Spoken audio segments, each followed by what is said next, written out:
Hello, and welcome to the apocalypse, bringing you your daily dose of insanity in this insane world. Today, we are continuing right where we left off in the thick of things in the longest journey. Now, I had finally met the merman, or the merman, but I kind of forgot what name they have. Anyway, I need to help them reunite with the Elatians, and apparently I'm the chosen one. Again. Seems to be a running trend in this game. So let's jump right in and continue on this amazing adventure, shall we?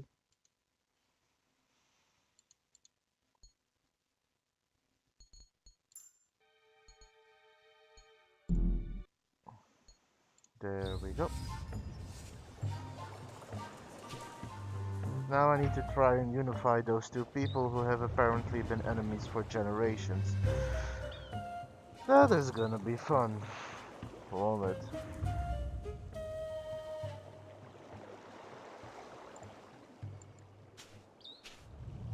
There's a coil of rope among the debris.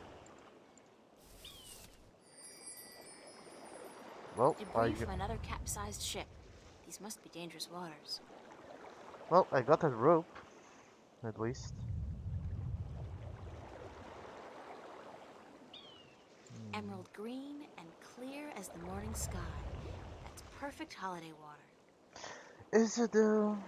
Is it? Up the path, I could get the lost if I jungle. just wander off into the jungle with no idea what the island looks like or where I'm heading. Let's first take a look through the ark. Anything else around here? No. Also, why does it sound like something's breathing? Also, what is that?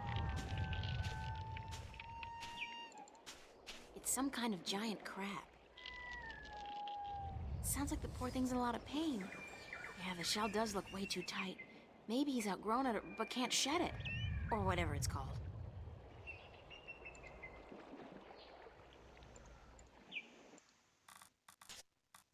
Okay. I found this crab-like creature on the beach, and it looked like it was in pain. Like it was getting slowly strangled or something. It was really sad, but I couldn't do anything. The thing is just too big and solid for me. I need somebody to help me, somebody big and strong. Where do I find someone like that on an island like this? I'll just take a shot here and ask you. Is there any chance you speak like a real language, like Arcadian or English? Okay. Now, is there some kind of magic I have to learn, or potion I have to drink, or eat, or ingest in some way to learn your language? Because that's usually how it goes. No? Too bad, although I'm glad I don't have to draw blood or swallow a stone or something. Can't help but feel that you're asking me for help, though. It's the strangest thing. After all, you're just clicking your claws, aren't you? It's not as if you're really talking, is it?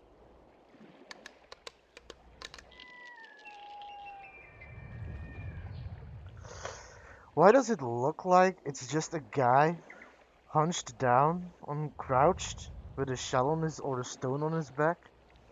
Because that's what it legit looks like to me, right now at least. Clear, unpolluted waters, overflowing with life.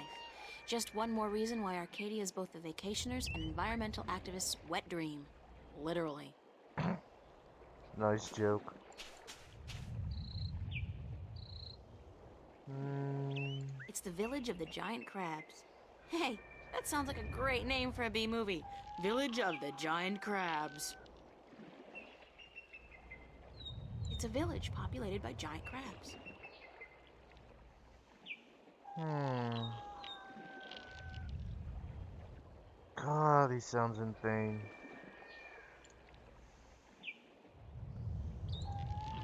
Yeah, I don't have anything. Hey, wait.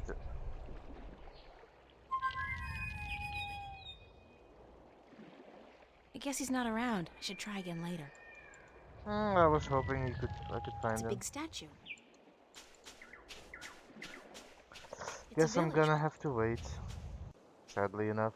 I can't help it yet, not with what I have right now. I don't have the explosive potion anymore. Light as a feather, blind magic, wind, invisibility. No, I don't really have anything to help him, sadly enough. The Hmm. top half of the statue depicts a big-mouthed creature calling out.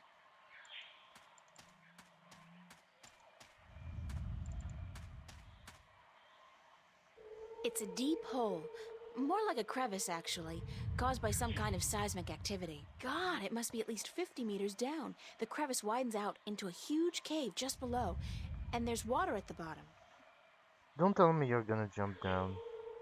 There's a large cave down there. No, okay. I mean, you It's the could. ruins of an old city.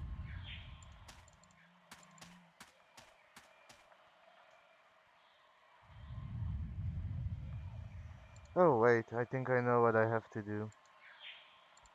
Not that I like it, but I'm gonna have to do it anyway.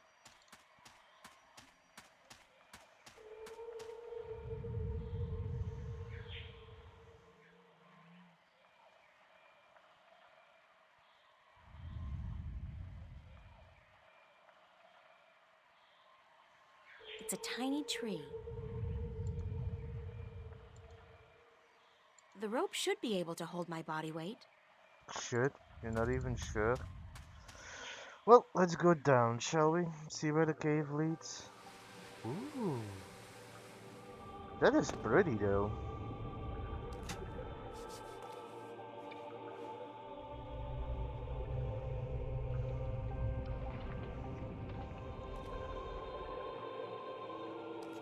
I like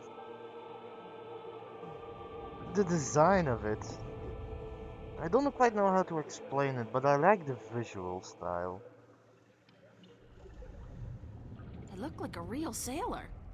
Arr, mate. Big nests, once housing the elation, but now empty and in disrepair. Oh, so these are nests. Ugh. Elation nests. Elation nests.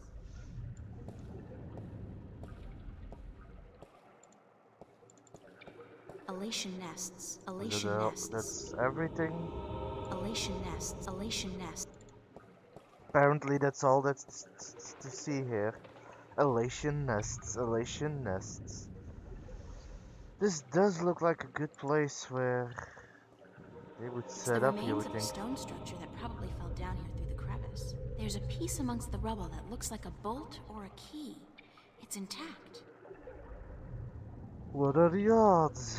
There's a piece amongst the rubble that looks like a... What did I get? Stone key. Okay. That's a Marum City. It's a deserted Marum City. It's a deserted Marum City. It's a deserted Marum City. You know what? I think it's a deserted Marum City.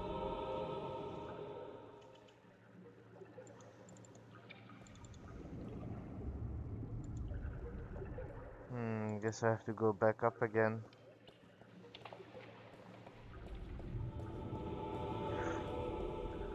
Don't really know what else to do right now, for the moment at least. Now, what if I use that key?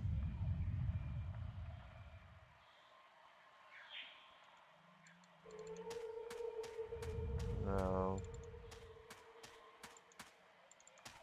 Oh, maybe at the statue base.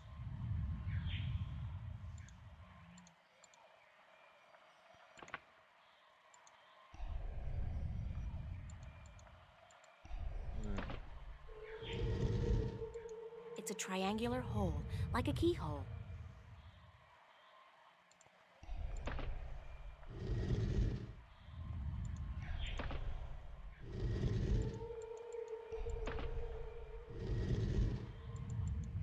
It's a Okay. triangular hole, like a keyhole.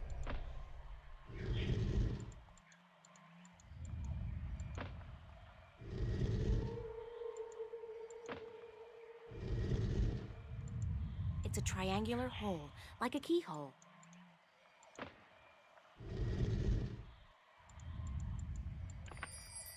It's a triangular hole, like it's a Hmm. creature with large. The bottom half of the statue depicts a.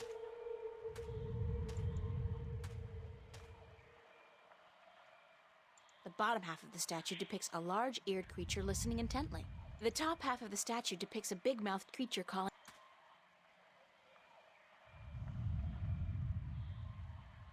Hmm. I feel like it's the famous riddle of like the three, or like the famous depiction of the three little monkeys, giving the solid advice that you should always listen. No, the whole thing of see no evil, hear no evil,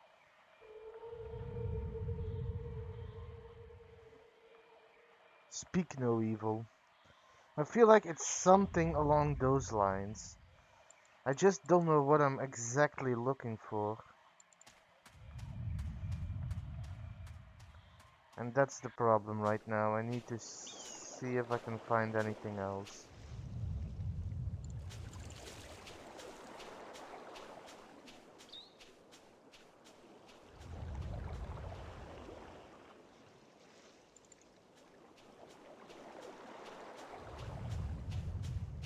I don't think there was anything downstairs. It's a big statue. It's a big statue. Hmm.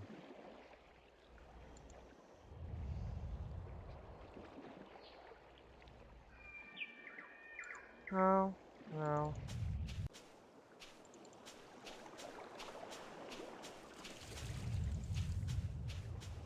Hmm.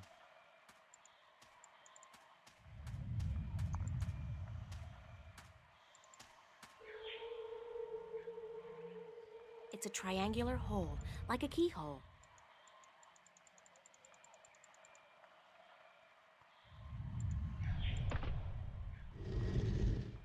It's a triangular hole, like a keyhole. I haven't seen any markings. It's the ruins. Let me try something once more.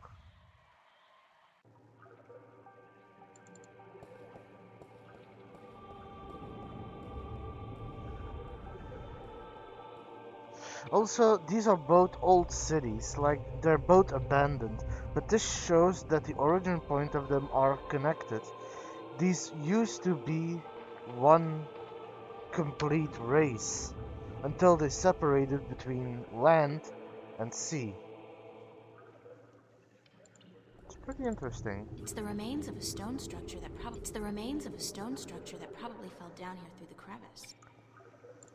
It's a deserted Marum city. Hmm. It's the remains of a stone structure that probably. No, no. While that animation is going on, let me check something. Okay.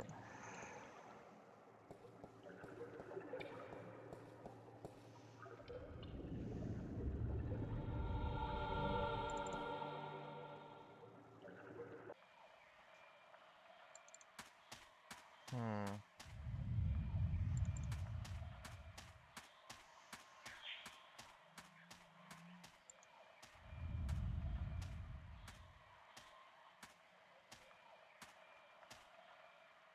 It's a triangular hole, like a keyhole.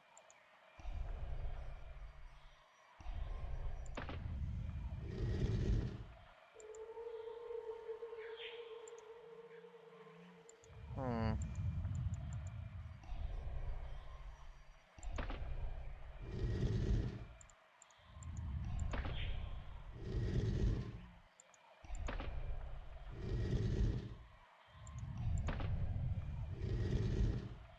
It's a triangular hole, like a keyhole.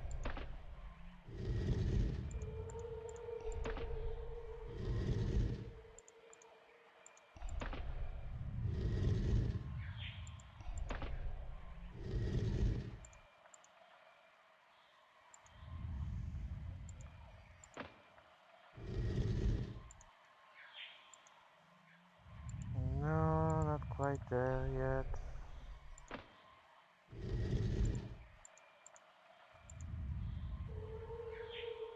One notch of twice more.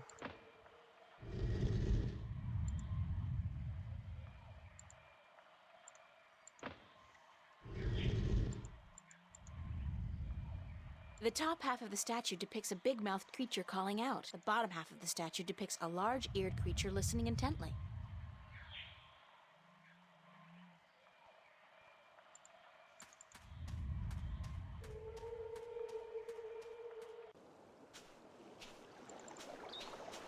Hmm.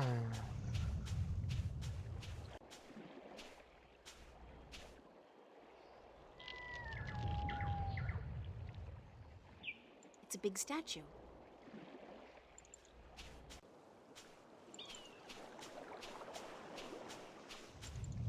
What if I have to make them look at each other? So I basically have to turn that around to the other side.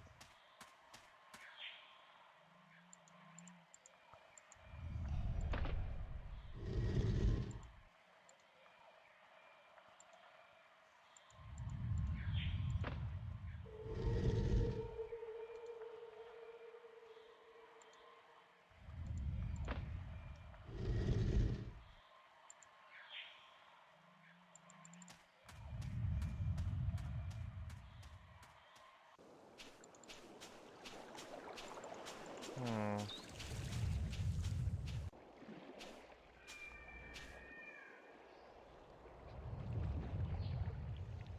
Oh wait, I can go to the cliff there as well.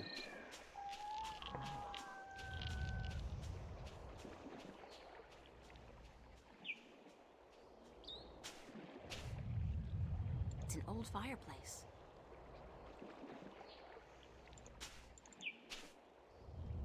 I can see clear to the bottom. This really is an excellent spot for fishing. I can see clear to the bottom.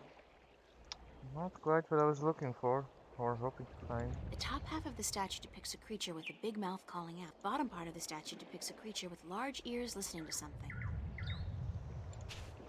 So they're facing in opposite directions.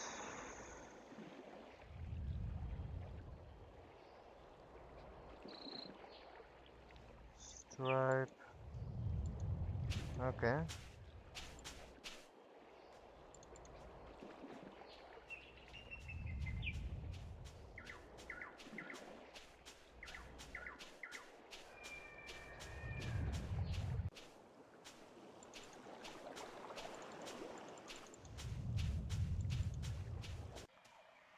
Hmm. I don't think it's quite like It's a that, but I'm gonna triangular try. hole, like a keyhole. It's a triangular hole, like a keyhole.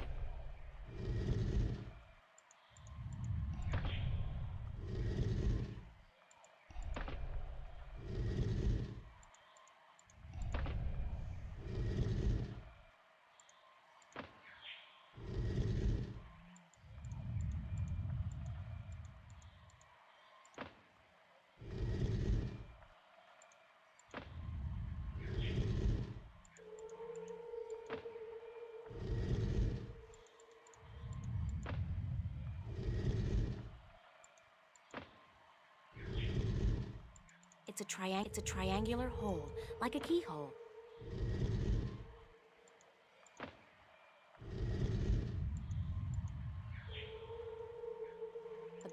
The top half of the statue depicts a big mouth. No, It's a triangular hole, it's like a not keyhole. quite. I kinda know what I need to do, but I don't know enough, so I'm gonna have to take a quick look.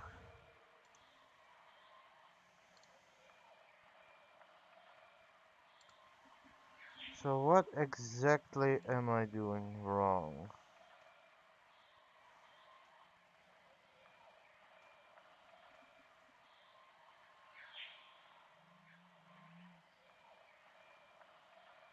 Oh, so I do have to talk to Crow. Okay, that's something that doesn't really explain gets really explained, but whatever, I guess. So go to the beach. I could get lost if I just wander off into the jungle with no idea what the island looks like or where I'm heading. And now I can summon Crow, apparently.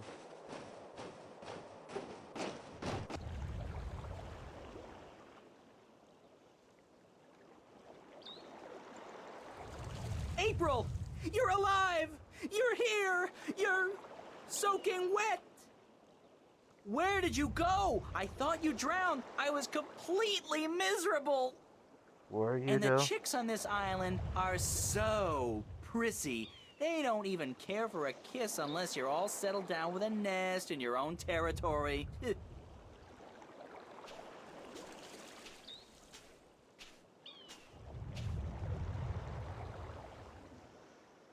Glad to see you haven't lost the gift of the gab, Crow.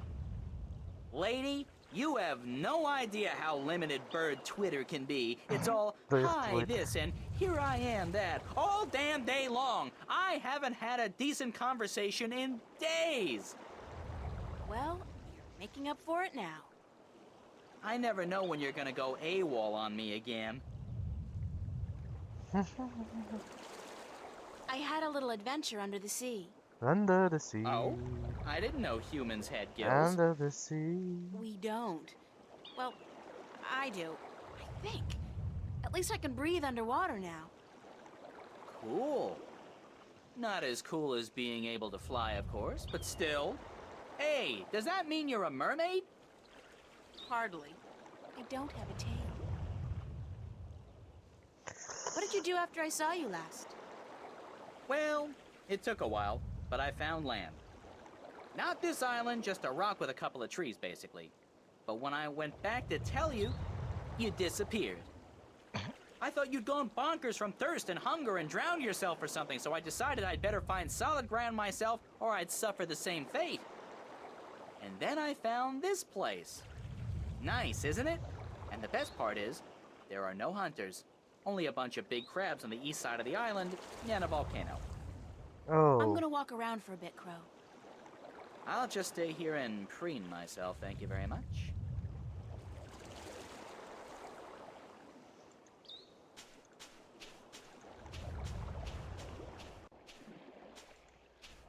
Sounds like the poor thing's in a lot of pain. Yeah, the shell does look way too tight. Maybe...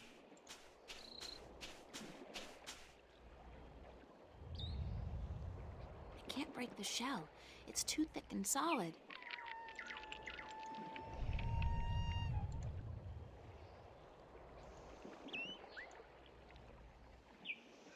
Okay, well, that doesn't really help me much at all, so let me just quickly give it a once over what I have to do again. Oh, yeah. Oh. Take Crow and put him in the jungle. Okay.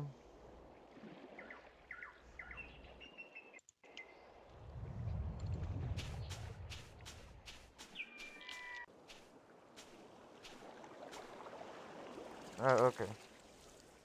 I guess I'll try and see what I have to do from there myself. Oh well. Okay. Game, you're being really annoying. But at least I should be able to manage right now.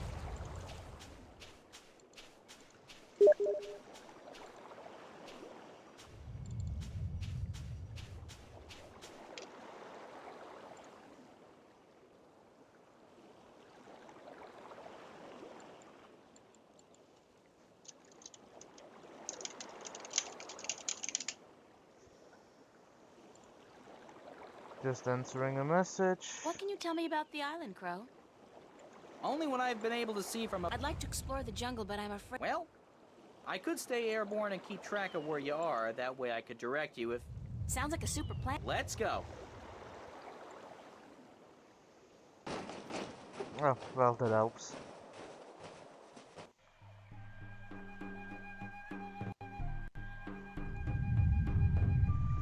Beach.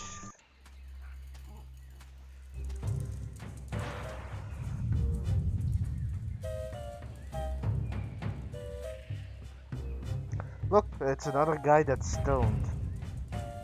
The rumbling is much fiercer here, and the ground is really shaking. It's definitely seismic. It has got to be emanating from this volcanic mountain. I mean, it looks dead, but it must be about to wake up or erupt or something. Great! After surviving a shipwreck, being kidnapped by fishes, and learning to breathe in water, I'm about to die in a volcanic eruption? Isn't that ironic? Okay.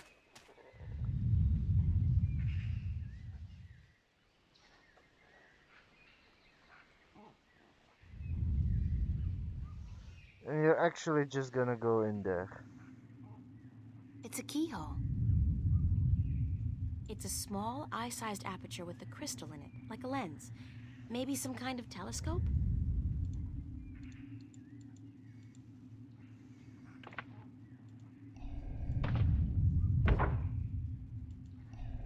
It's a statue standing in the ruins of a city. It's a statue standing in the ruins of a city.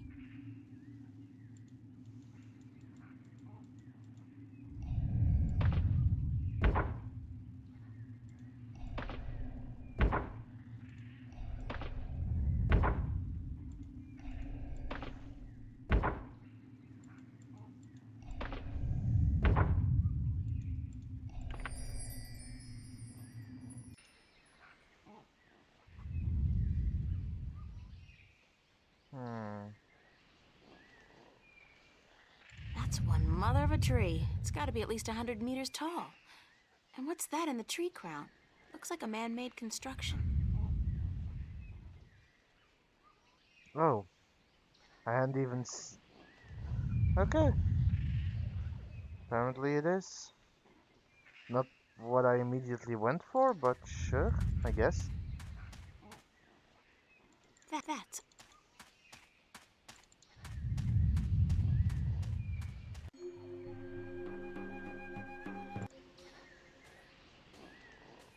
Dried twigs and sticks. Dried twigs and sticks. Dried twigs and sticks. The bottom half of the statue depicts a creature listening, while the top part depicts a similar creature. Ow! Okay. Who's there? Shut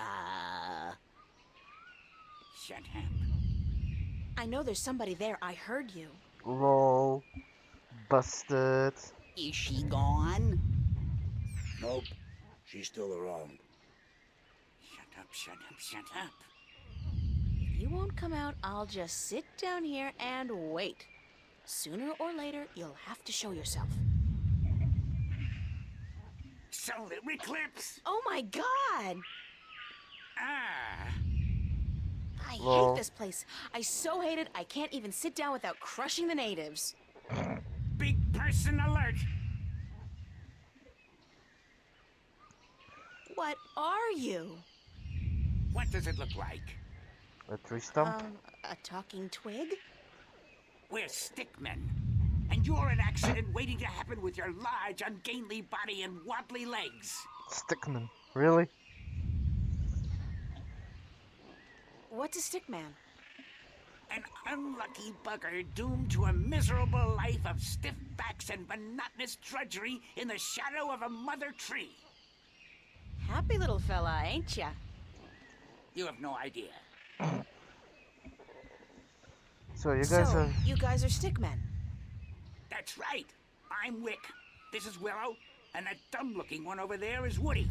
And this is our mother tree. They actually have a stickman named Woody. Really? Really, game? Of all possible names, Woody. Mm-hmm.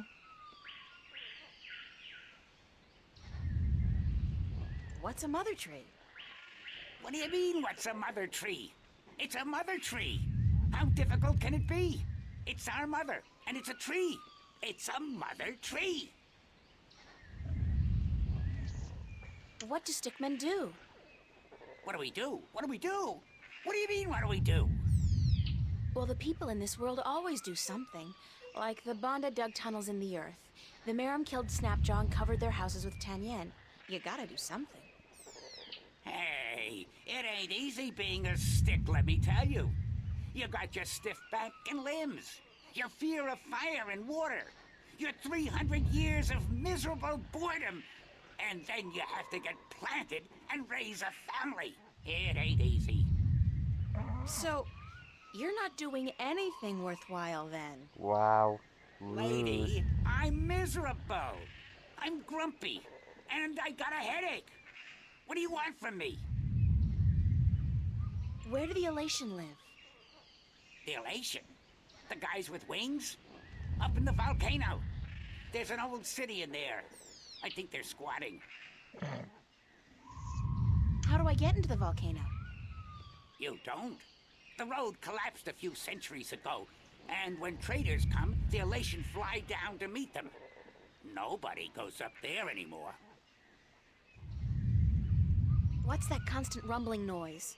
Sounds like breeding. Lady, you have no idea what we have to endure. All day, all night, that noise is just murder. It all started when Quaman, the Quiet Giant, would you believe that's what we used to call him, was banished by the Orowal from his perfect fishing place to some remote place in the forest. Whoa, information overload. Let's step back for a minute to fill in the details. Lol. Well, you're not wrong. Who's Quaman, the Quiet Giant? He's the scariest human we've ever seen. He stands tall as a mountain and uses whole trees for toothpicks. But he was the quiet type and reasonably gentle for a human.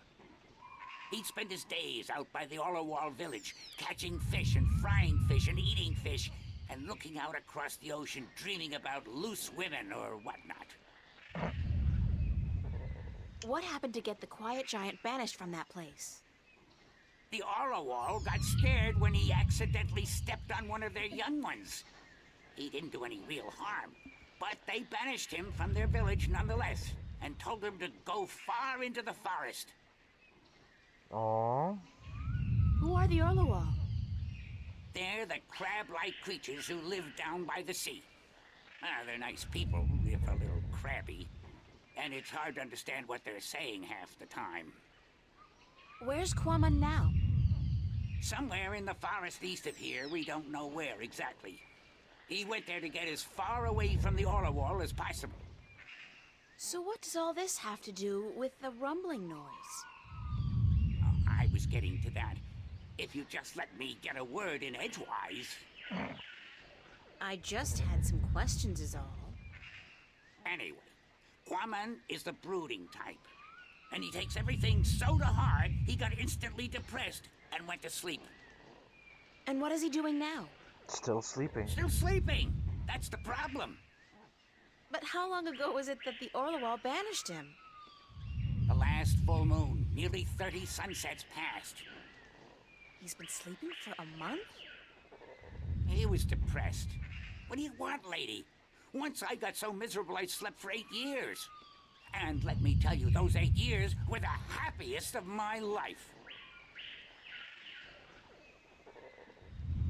I still don't understand what this has to do with the rumbling noise. See that statue over there? Sure. What's up with that? Back when the Dalmari lived on this island ages ago, they put these statues up all around the island so that they could speak with each other. You're kidding. So they're like telephones? Tell her what? I don't know what that is. The thing is, these statues are all connected through magic.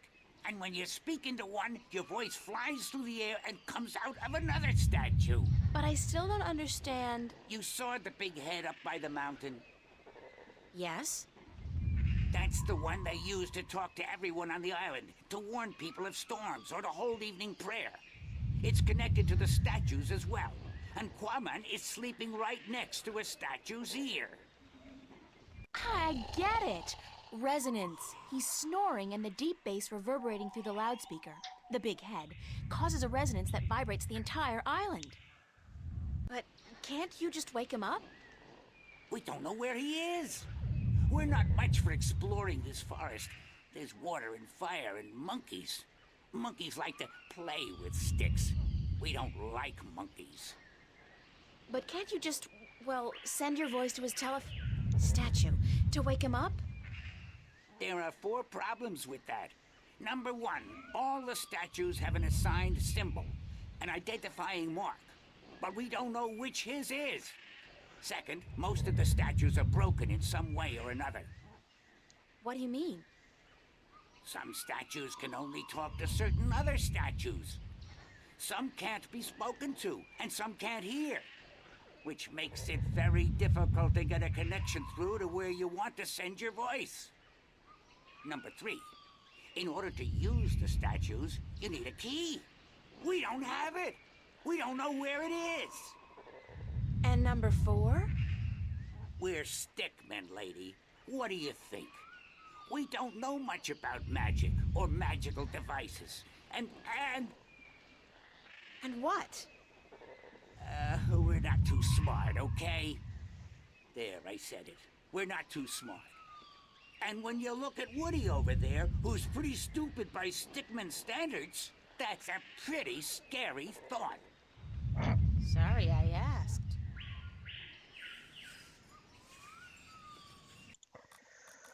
Alright. Let's see. Saturday, around noon. Found out why the island keeps rumbling.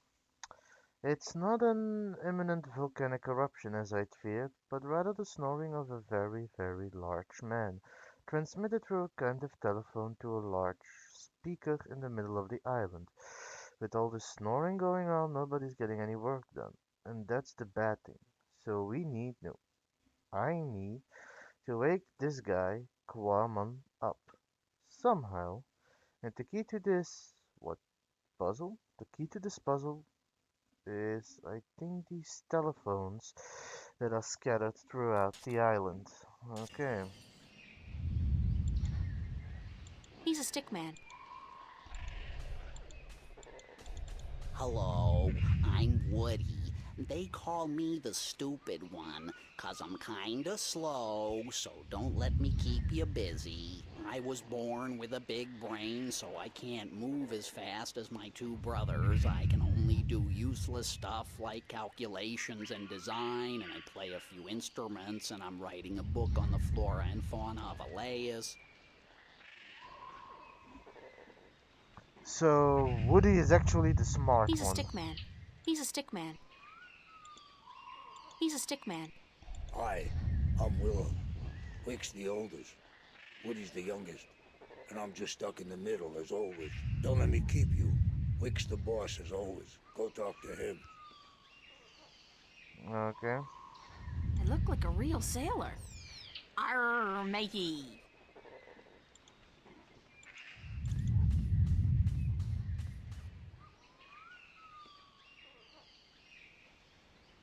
It's a creature with large ears. It's a creature with a big mouth.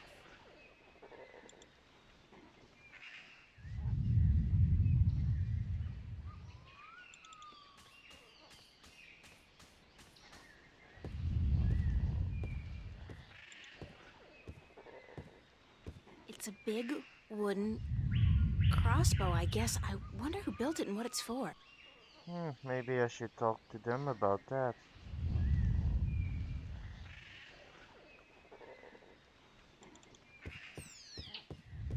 That is interesting. Who built that big crossbow in the tree? I did. Well, I thought of it.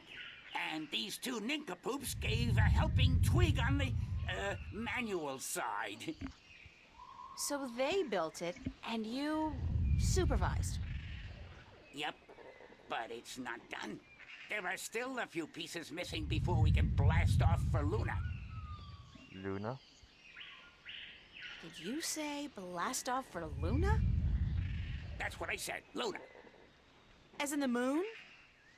The same. You intend to go to the moon using that thing? Lunar cannon. And yes, that's the plan. I don't think You that's quite guys how are it works. loonies. If by loonies you mean visionaries, then yes, we are. No, not quite. How come you're not working on your lunar cannon now?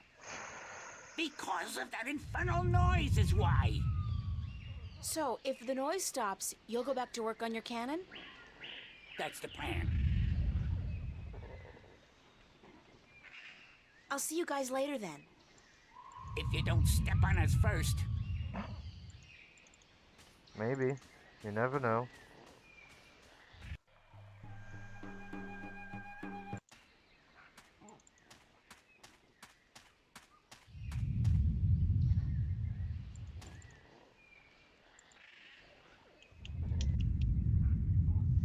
That symbol represents one of the statues cum phone booths scattered about the island.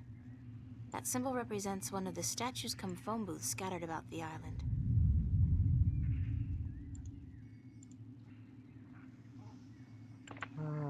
It's a statue just below a really tall tree.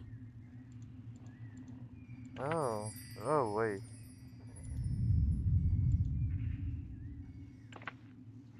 It's a statue just below a really tall tree.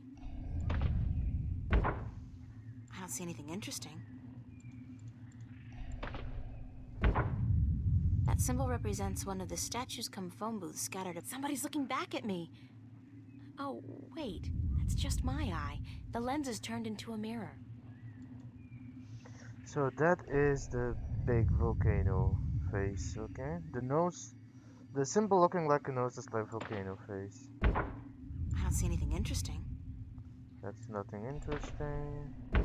It's a statue standing in the ruins of a city. That's the one on the cliff. I can see a statue on a cliff overlooking the sea. That's the one with the crab people. I don't see anything interesting. That's nothing interesting. I don't see anything interesting. That's nothing interesting. I don't see anything interesting. Nothing interesting. It's a statue just below a really tall tree. I don't see anything interesting. Somebody's looking back at me. Oh, wait. That's just my eye. The lens is turned into a mirror. I don't see anything interesting. What? That symbol represents one of the statues cum phone. I don't see anything interesting.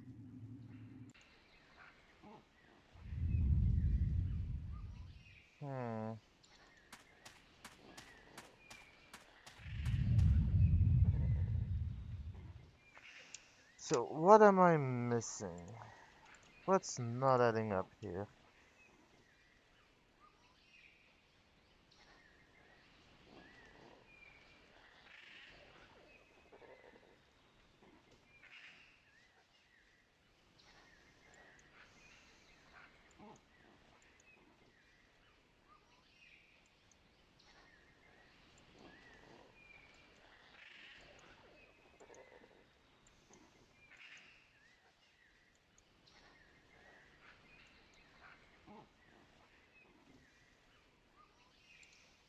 Gonna be using this for a little bit to help me out here, cause holy crap, this is difficult. That's a huge...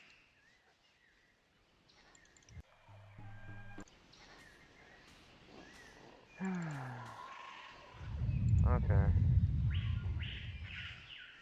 So... Oh, wait, I forgot to take my stone key with me.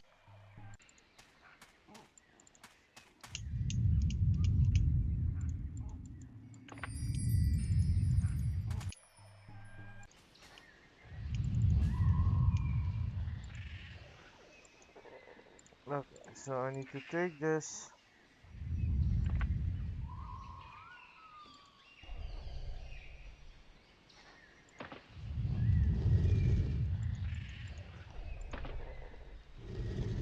Turn the lower wheel until the symbol rests over the S key.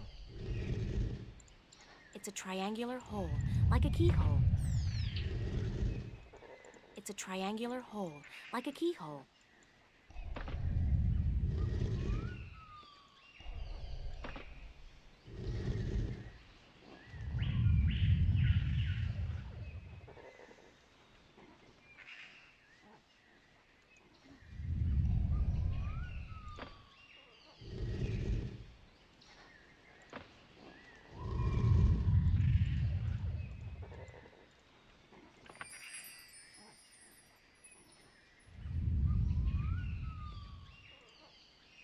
Okay. Hello?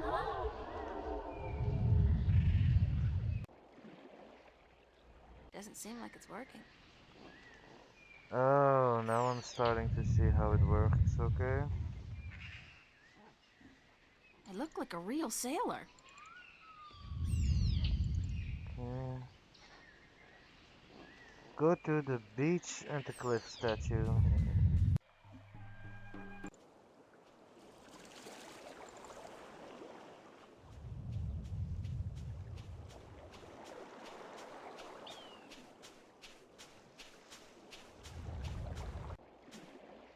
It's another one of those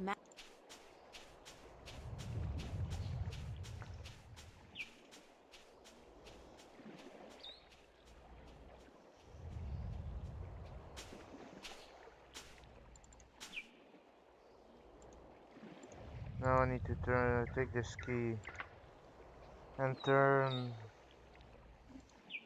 the lower wheel, the ear is turned to the S symbol. So I need to make that the S symbol.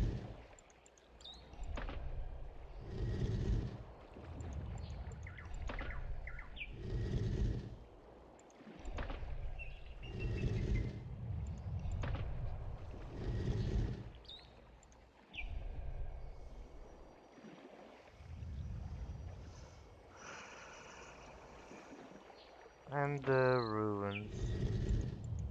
So the arrow.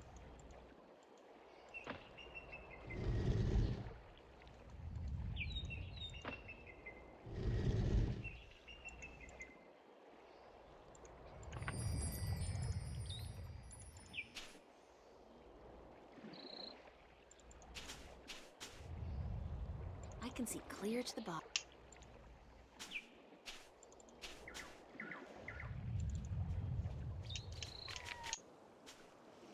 Just skipping through it real quick. Oh, forgot I had to go through here.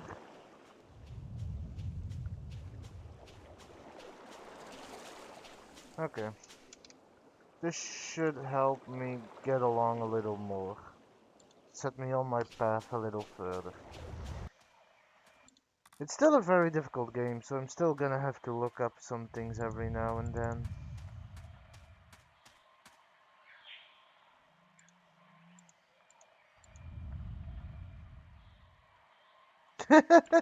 I know.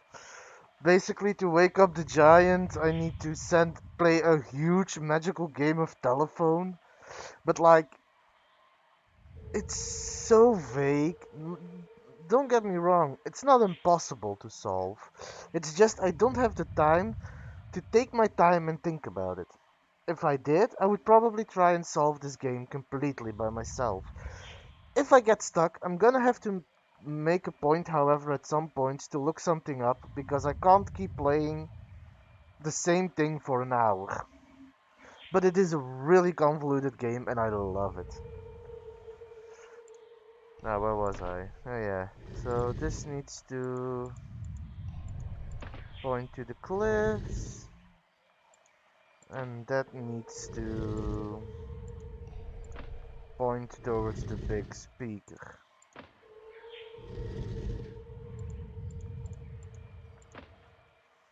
And then I should be able to send a message. Sort of.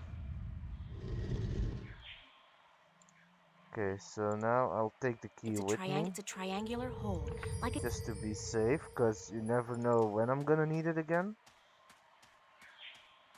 Whew.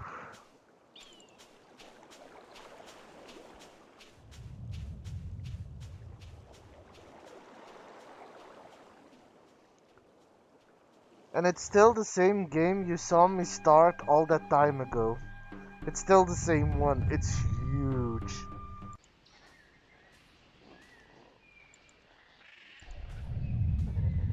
Hello?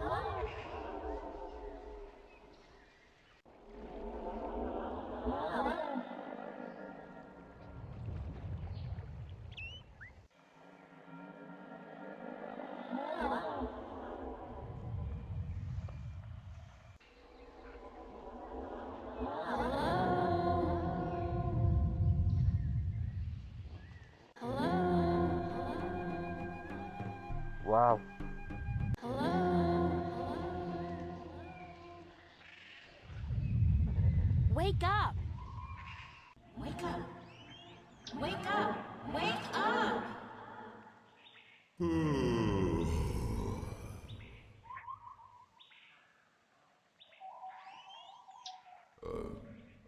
Who'll be there? Okay.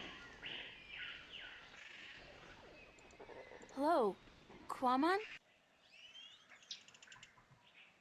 I'm April Ryan. And me be Quamon. But what you be doing up in the air, big woman? Big woman? Watch it, I don't... Oh, I see. It's just my voice that's big, Quaman. I'm really quite average, size-wise.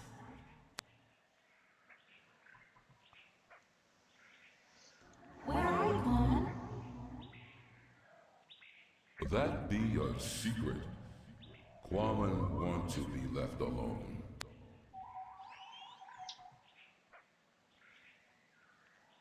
Could you please stop snoring? Quamon be snoring? No one ever tell Quamon he be snoring. But then Quamon always be sleeping by his lonesome. No woman like Quamon. Don't say that about yourself, Quaman. I'm sure that...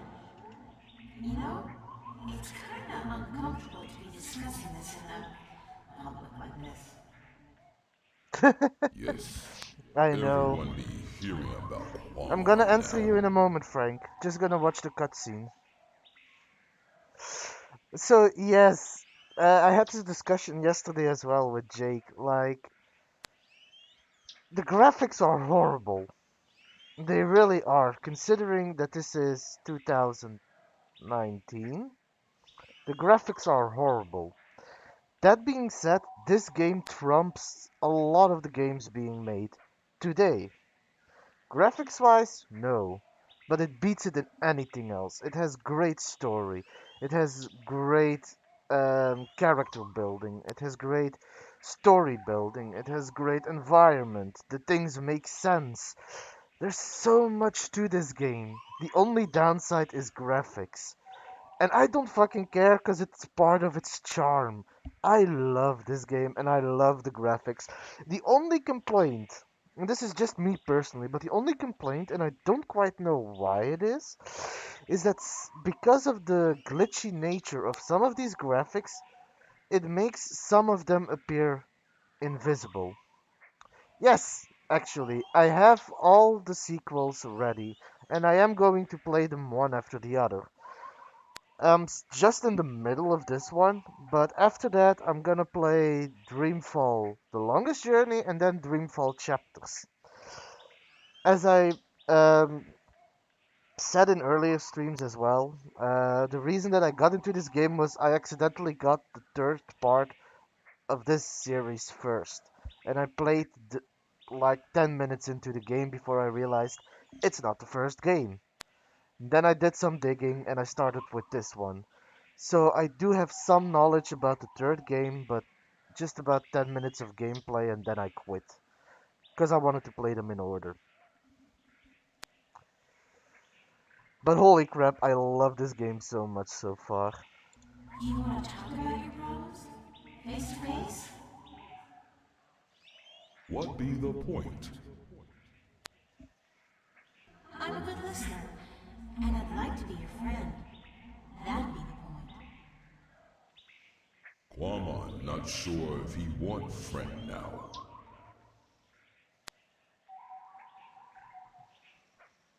Please let me be your friend. Why?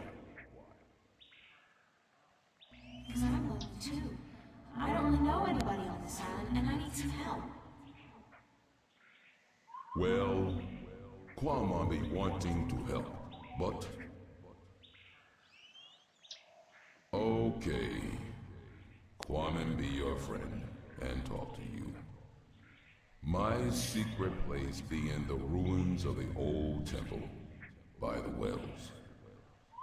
Follow the stream up from the rock beach and go right where it branches.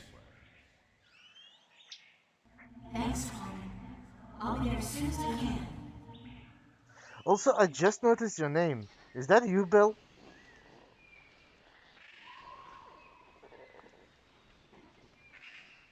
Truth be told, I hadn't noticed your name yet. Not as in bits.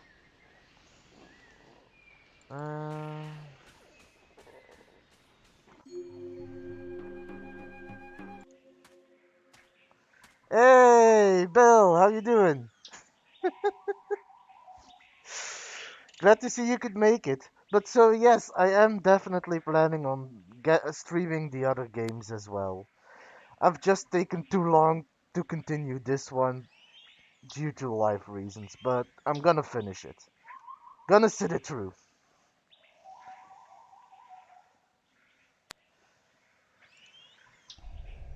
You gotta have time for that, so I get it. Get it. It doesn't always work out. Whoa, you are big.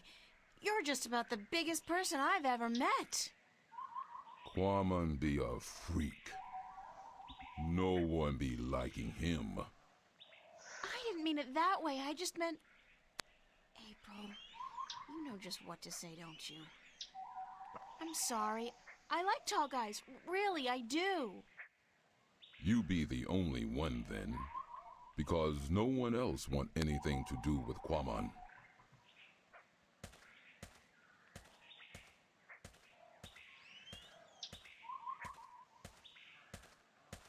Holy crap, that guy is big.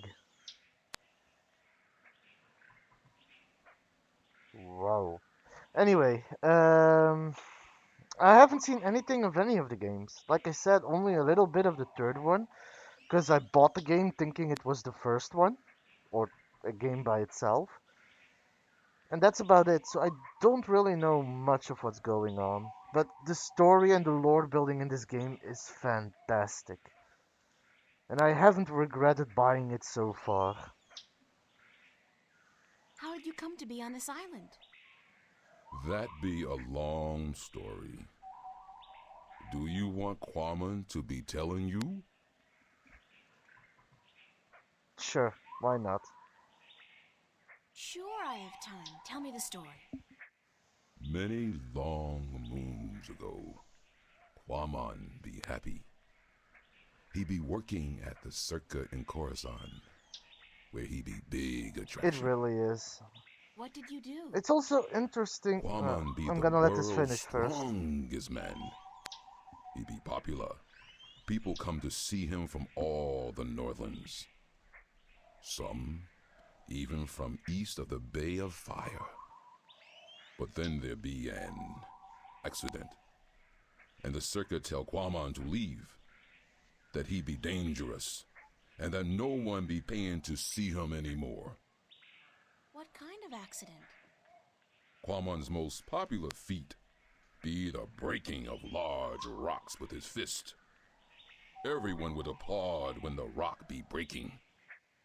Then one day, the Caliph be at the Circa to see the performers. He be saying, Quamon, I hear of him breaking a large rock with his fist. This I want to see. But my performance be over that day, and there be no rock to break.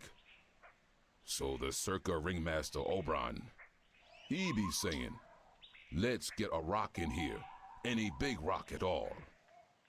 So they bring in this rock that Quamon never be crushing before. Quamon not be sure if it is a good idea, because rock can be dangerous when it breaks. But Oberon be saying, this you must do. The Caliph wants to see we do not disappoint the Caliph of Coruscant, or we lose our heads. So Quamon break the rock, and when it breaks, What happened?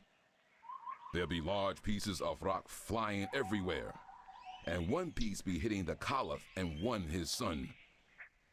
The Caliph be not seriously hurt, but his son be unconscious. and bleeding from the head. They say to Kwaman, "Run! Get away from the Circa and Khorasan, or the Caliph will have his head." So Kwaman run, and he get passage on ship leaving that night. When the ship Aw. passed this island, Kwaman be jumping into sea and swimming ashore. And now he be here. That's actually pretty sad. Anyway, yes, the worlds, plural, as you say, are very interesting, but I also love that the lore building and how they interchange with each other. And that's what I really like about it. Like, you can see the connections. It's slight, but it's there. And the devil is in the details in this game. And that's what I really love. But there's actually a lot that I really love about this game. It's just a good game in general. What happened between you and the Orlawal? Oh, Kwaman be so clumsy, so dangerous. He should not be among people. He be only hurting them. The Orlawal be kind, letting Kwaman I would sing, live but my singing and voice fish is in their horrible, so village. I'm gonna pass. But then But Kwaman be stepping nice over step young up. Orlawal, almost breaking his shell. The Orlawal tell Kwaman to leave village, to not come back because he may kill an Orlawal. They tell him to go as far away as possible. Kwaman be sad because he like the Orlawal, and because Kwaman be having the best fishing place in all of Elias. He lose his friends and his food. What do you eat now? Kwaman fish in these wells here, but the fish that live down there be small and not very tasty.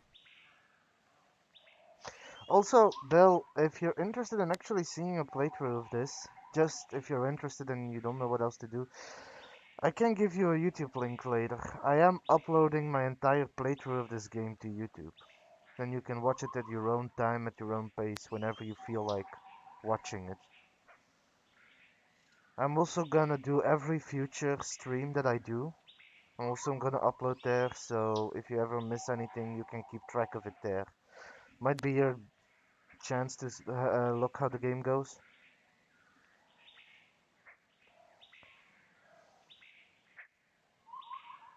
Would you like to move back to the Orlawal village? Oh yes, Kwaman be wishing that more than anything in the world. I saw an Orlawal down by the beach, just outside the village. It seemed to be in pain, but I didn't know what to do. Perhaps if you come along, you can help him out and get back in favor with the Orlawal people. Yes, perhaps Kwaman can help, even if the Orlawal do not want him back. Here it is, the, Orlawal? He seems Can quite you help polite it? though. Quite well spoken in his own Perhaps way. Kwaman can help. Poor Orlawal. He'd be crying for help. Kwaman see what be wrong. The Orlawal not shed its shell when time come, and now it be stuck in the shell. Why didn't the other Orlawal come to its assistance? Their claws be no good for this work. They be helpless. But Kwaman help. Kwaman be good with his hands. Kwaman be happy. Kwaman accept your graceful thanks, sir. Thank you. You be making Kwaman very happy. Kwaman accept your offer and be grateful to the Orlawal people. Thank you very much. I What? can. What did he Okay. say? Why did you thank him? Orlawal be inviting Kwaman to stay on the cliff above the village, where he can fish again. Kwaman be very, very happy now. You understand what it's saying? Orlawal language be easy to understand. It be just click and clack and clock. I'm so happy for you, Kwaman. Go on, don't let me hold you back.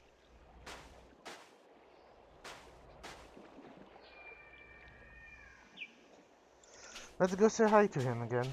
Just want to see what else he has to say. Maybe he knows where the elation are.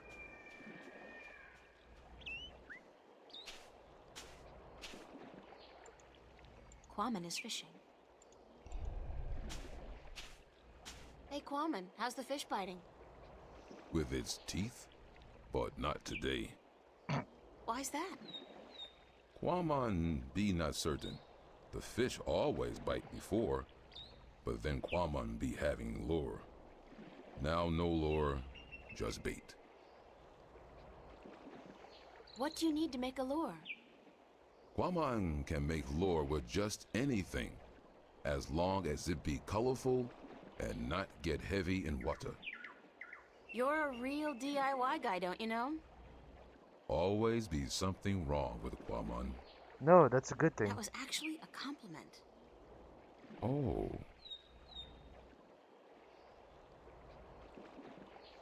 I think I have a piece of paper that I could probably give him. Are you happy now, Quammen? Quamon be happy. He be wanting fish to bite. But if they do not, Quamon still be happy. Happy fish? Thank you. Hmm.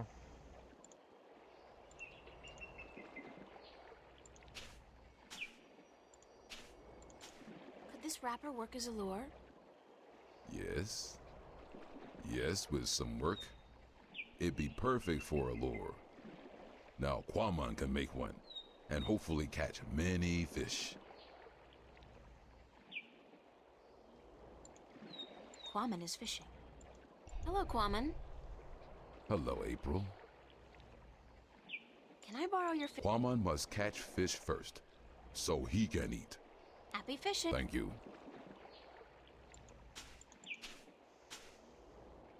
It's an old fireplace. Hey, Jake. Welcome. How are you doing today?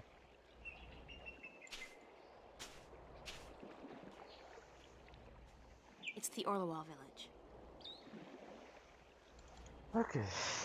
Now I should probably check up on those little twigs with their moon cannon.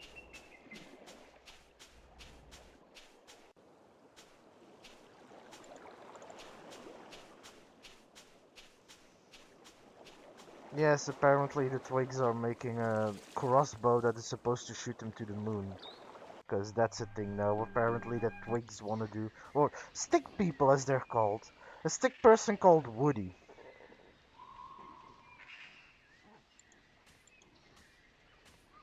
Because that is not gonna get any jokes out of this, right?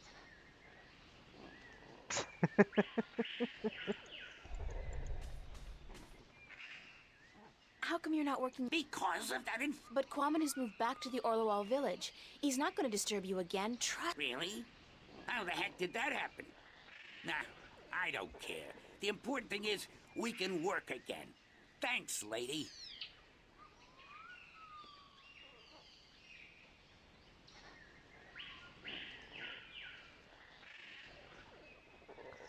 You know, these guys can literally make like a tree and leave.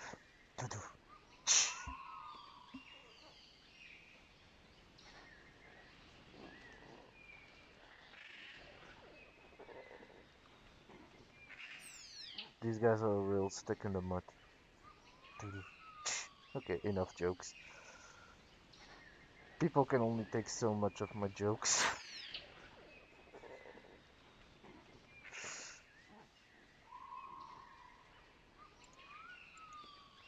Also, holy crap, these guys walk slowly.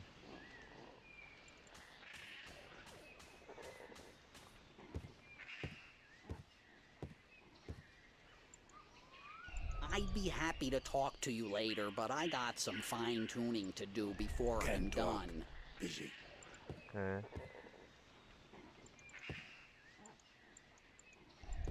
How's it going? Almost there. Oh, one tiny little problem, though. And that is? We don't have a bowstring for our, Propulsion drive mechanism, Wick. Yes. what Yes, he there said, was a Yeah, joke. we need a bowstring. Something strong and flexible and sinewy. Like what? I don't know, lady. I'm no engineer. I'm just a supervisor. String made from animal guts would be perfect. Yeah, but look at us.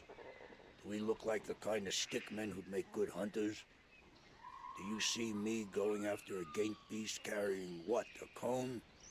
A dry leaf sharpened to a razor edge? Actually, I kind of want to see you do that. You're not even gonna try? Okay. Fine, if you like that.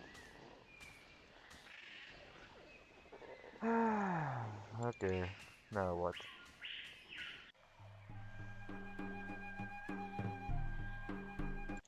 Was there anything else here? It's another one of those statues come phone booths. It's a deep well with cold, brackish water and some seriously demented albino fish. Yeah, I can imagine that those fish didn't taste all too good. Doesn't seem to be anything It's here another one though. of those statues come phone. Still need to find a way to track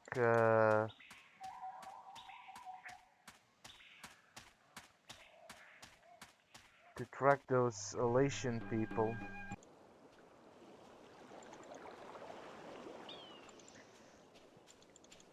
Let's see if he already caught a fish. Wait, if they need bowstring from Animal God, I just realized, and the other guy is fishing. Maybe I can get a bowstring from that type of animal. Wouldn't be a big bowstring though, I think. It's Quammen. He looks happy now that the Orloa let him have his old fishing spot. Did my lure work okay? It be working very good. Quammen catch a large, See you later, tasty Bill. fish very Enjoy. quickly. April be Have fun on wanting the a Ezo. taste? No. No offense. I'm just not too fond of seafood. This not be seafood. It be human food. What's Quammen gonna be doing now? Quammen be sitting here until the sun sets. Then he be going to sleep. And tomorrow? Quammen be deciding that when he wakes up in the morning. Man, you got relaxing down to a fine art. Quammen not be knowing anything about fine art. He be a Philistine. I'll see you later, Quammen. So will I. Goodbye. Also, that is like a fish, big fish. Looks like Quammen just had himself a solid lunch. That was quick. There were only bones left of his cat.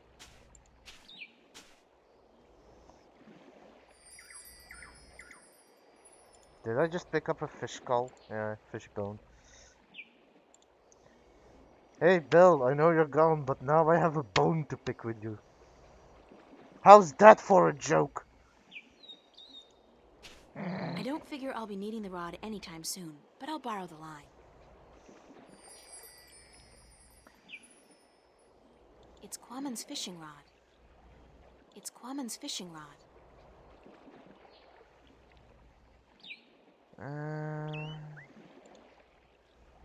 Oh.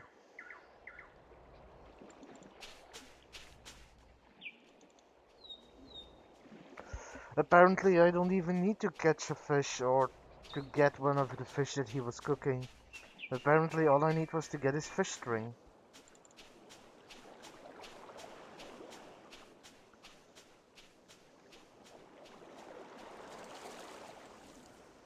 Well, let's see if we can help those guys build their moon cannon.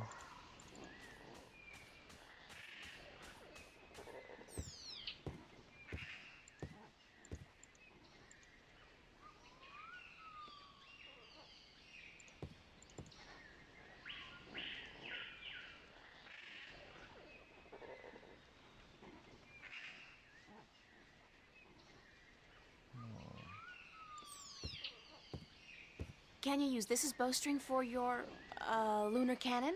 Let me see that. Oh yeah, that gonna work good.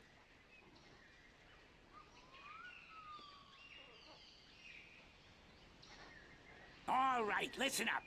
I got us what we need. And now we finish this damn cannon. Go to work, people. Give us a few minutes, lady, and we'll be all done. You got what you needed? No.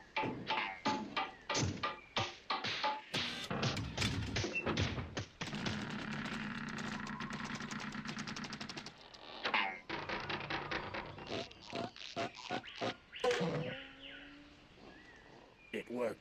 Of course it worked, I you don't wood-brained quite fool. think I that built tinkering works like that. And no, you didn't build it, you supervised it. Yup, the cannon is done. I feel like sleeping for a year or two. Hey, all done. And Wick did absolutely nothing. As usual, aside from shouting a lot and kicking mine and Woody's arse. Are you done? it. Yes, ma'am. The lunar cannon is now ready to be tested.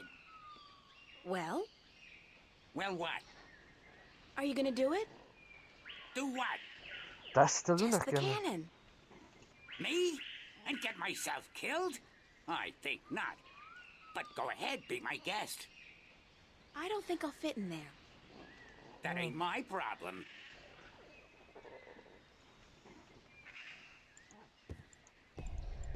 Can I test the cannon?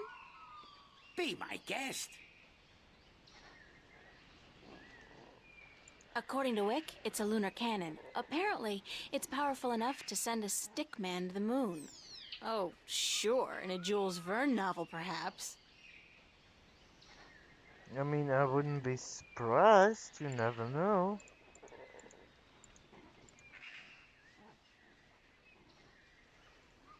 No, not a fishbone. I'll save it for when I really need it.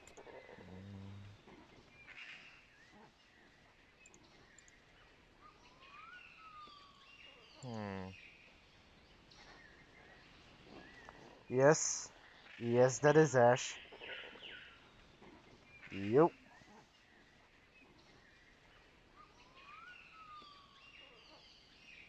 How are you doing?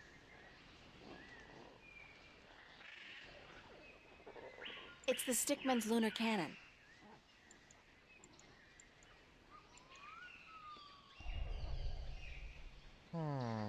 What do I need to do with that lunar cannon?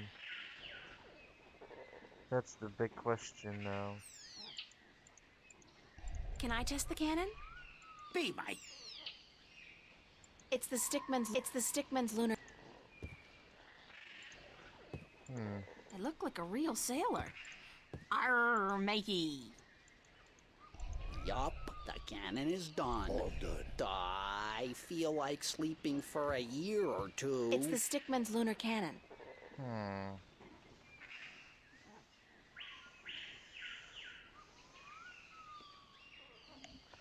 I need to find a way to shrink down somehow.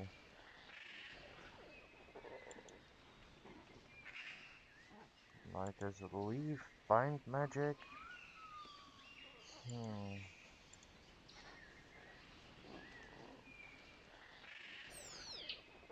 It's the Stickman's lunar cannon.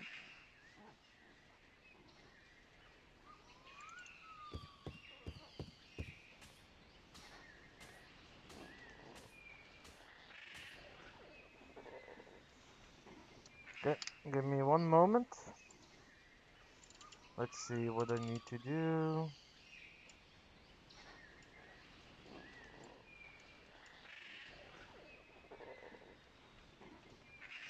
Oh.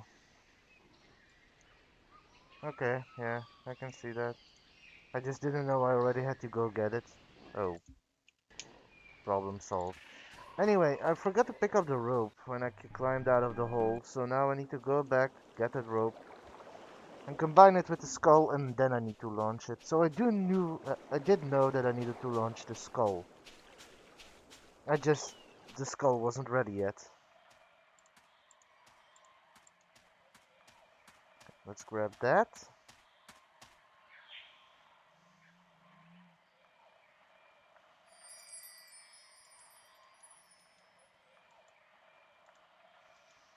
Let's combine that with that. So now I have a grappling hook. I actually have a quite intuitive grappling hook. I have to say, for protagonist, April Ryan is really well made. I really like it. One of the best female protagonists that I've seen. Which, considering this game is from 1999, is saying something.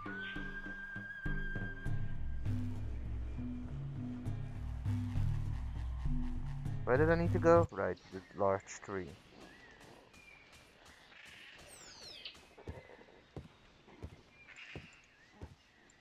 Now I need to launch the grappling hook with the lunar cannon. I'll just place the hook along the bowstring, like so, and let the rope trail behind it. Okay, we're ready to fire.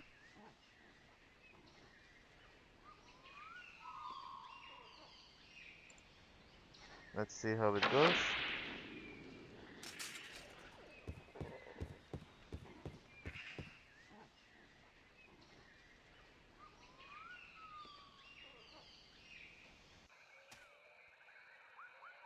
Oh, look. There's a slight updraft here. The wind is channeled through that chasm down there and blown out and up here.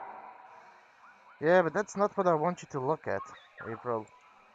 It's a leathery creature with wings, like a mix between a giant bat and a pterodactyl. Must be one of the Elation. It looks more like a warrior than a storyteller, though. I hope it speaks English. I mean, Altung. One way to find out. Can you help me across? You are human, and we don't allow human strangers into our village. If you wish to trade, let us know where your ship is anchored, and we will send traders to you with our merchandise. I don't have a ship, and I didn't come here to trade. I came to talk to your leaders. I'm sorry, but we don't allow strangers into our village. What's up this road? The Elation village. Where's the... Up this road. Isn't it dangerous to live inside a volcano? This Just going through the volcano has options not right now. erupted for thousands of years, and the gods protect us. We are safe here. Is there another way to get into the volcano? No. This pass. I'm sure... No, There's always... not here. Are you Human, you talk to. actually Where is your ship? in... There is no code. So... We don't know you. There is no. Don't your people... I don't know of any. What kind... We don't tell us. Thank you. Yes, but you. Holy crap, these are difficult to talk to. They're smart, Dust but... and dry leaves caught in a strong updraft.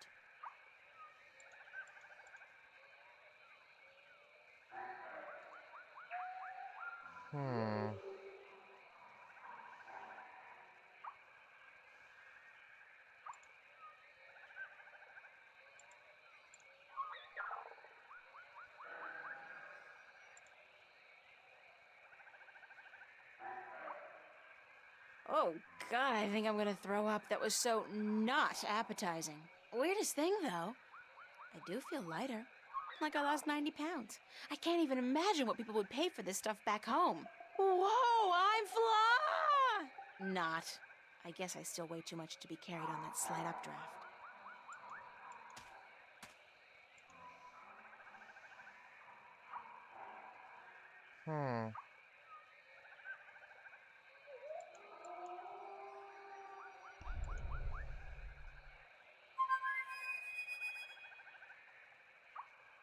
I guess he's not around. I should try again later.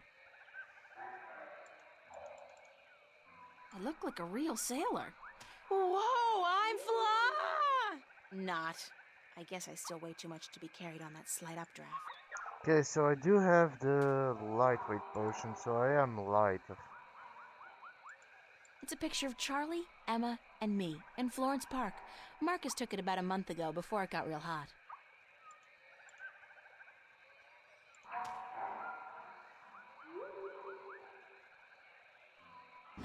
last of it, unfortunately. Ah!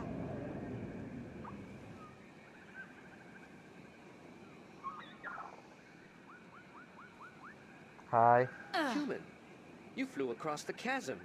You don't have wings, but still, you fly like the elation. Believe me, I'm as shocked as you are. Are you the Windbringer? Oh God.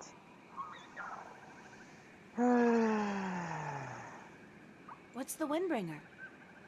It's a prophecy amongst my people. Yep. Here we Of go. course, there's no escaping the prophecies. It's said that someone not of the elation shall come among us to float on the wind like an elation, to learn our stories, to bring the wind back to us, and to bring us into a new and happier age. Is that all?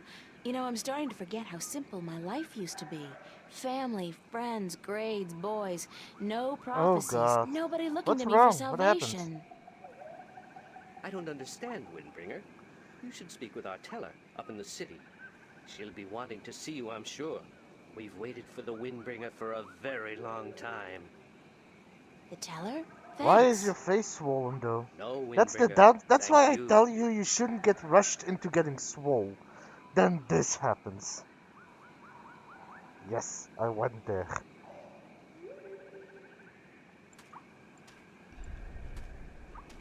Thanks for your help. You should go see the...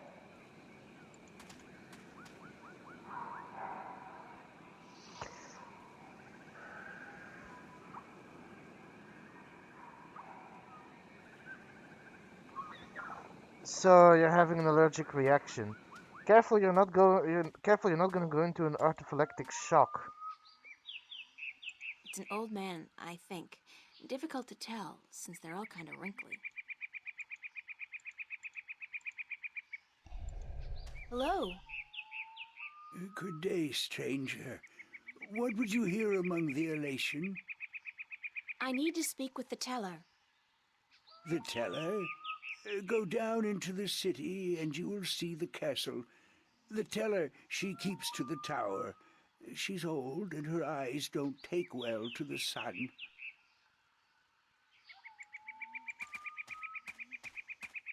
Not gonna lie, these...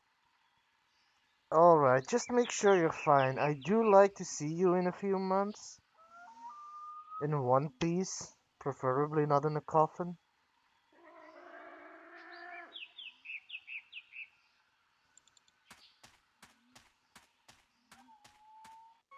Also, ice. Ice helps against the swelling.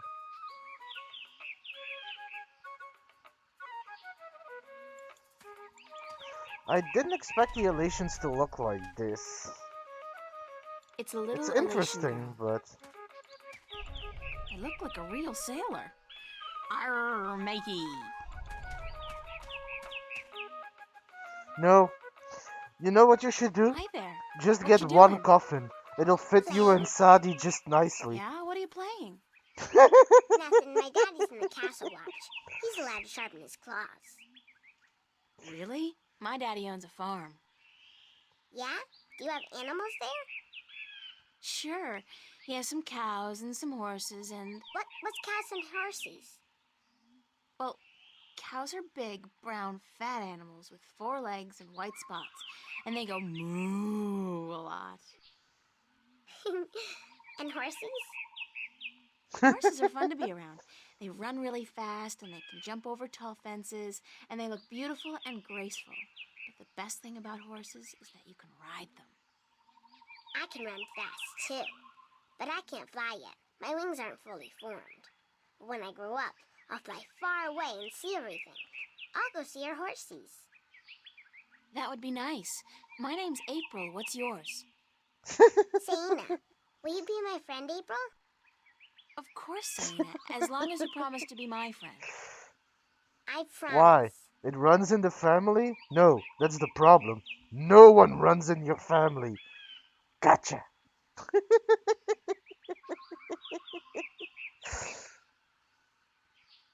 Do you know where the teller lives? Over there in the castle tower.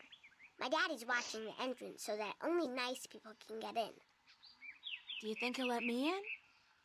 I don't know if you're nice, but you have to ask my daddy. Where are the other children in your village? Oh, they're in school now. And why aren't you in school? Because I'm ahead of everyone else. I'm really smart, you know. I'm the only youngling to have learned the first tale this soon. So some days, I get to do what I want. It's a little boring, though. I wish I was in school. At least there I could sing and play and jump around with all the other children. Why don't you go to school anyway? Because they say I would just distract the other children who are still learning their first tales. It's not fair. I mean, I get to play by myself and everything, but that's not fun all day. And my mommy's working on her pottery at home, and Alright. she I doesn't hope want I'll me see you when disturbing you her get because out of she that, might though. make a mistake. But the day after tomorrow, I get to go back to school, because then we're going to learn some more flying lessons. They're always a lot of fun, and I'm getting pretty good at that too. I bet. I wish I had wings like you do. Yes, they're very good to have when you fly. Have fun, Saina. Are you leaving? Yes, I'm sorry, but there are some things I have to do. Grown-ups are always too busy. I don't think April May is considered April Ryan, not April May. April May is someone else. I don't even know who April May is. Anyway, April Ryan, I don't think she's quite considered grown up yet, though. Why is he perched on top of...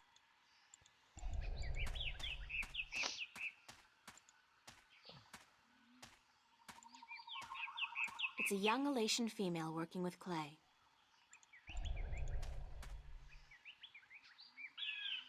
Be careful, don't come too close. I'm almost done with this pot. Sorry.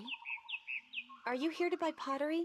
I didn't think traders were allowed up here. They generally aren't. No, I came to speak with your teller. Really? I didn't know the teller spoke with anyone from the outside. You must be a very special girl. Supposedly. My name's April, by the way. Nima is my name. Nima of Ta'ama. The only Elation village on Alace. I like your pottery. It's our craft. That and storytelling. But storytelling can't buy merchandise or food. I know a lot of people who live by telling stories, although I guess that's kind of different. They are lucky then. Not that I don't enjoy making pottery. It's good to feel the wet clay between my claws, to shape it into whatever I wish. It's almost like creating a new life, I think. I don't have a husband yet, so I Shall haven't we tried. cue Unchained Have Melody? you? Do you have a husband and children? Neither, thank God. I don't think I'm ready for that yet. I was 18 turnings this spring. I'm ready for a husband, but I've yet to court anyone who could make me soar on the winds. I think the men of Ta'ama are dull and timid. What about the guard on the road below the village? He's our age, isn't he? Isan? He's quite pretty, and his wings are big, but I don't think he likes me. He never looks at me or talks to me. That doesn't mean anything. He could just be shy. Maybe you could talk to him, find out who he likes, but don't say I sent you. Sure, I can do that. Thank you, April. Thank you, Nima. You're welcome, April. Hi Haru, welcome back. I hope I can alleviate you with some fun. Also, I just came to this Elation village. It's my first time meeting the Elations, and I'm already starting to run for an Elation dating service. Let's see how well that is gonna go.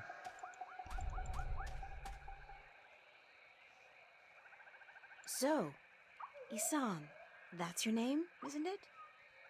Yes, Isam of Tama. A Tama. good-looking guy like you must get a lot of attention from the girls, right? Are you asking me for courtship? No. Me? No. Wings don't do anything for me. No, I was just thinking, maybe you had your eye out for somebody special? I'm without a mate. The women of Tama are cold and unfriendly, and whenever I try to talk to one of them, she ignores me. Huh. Even Nima? Nima? No, she's too pretty for me. She won't appreciate my attention. This is like high school. Trust me, Isam. You go talk to her one of these days, and I'm sure you'll find you have a lot in common. Just be yourself, okay? You think so? Perhaps you are right. I will do as you say, Windbringer. Thank you. Thanks for your help. Why aren't things this You should easy go in see the real teller. life? She'll want to speak with you. Right?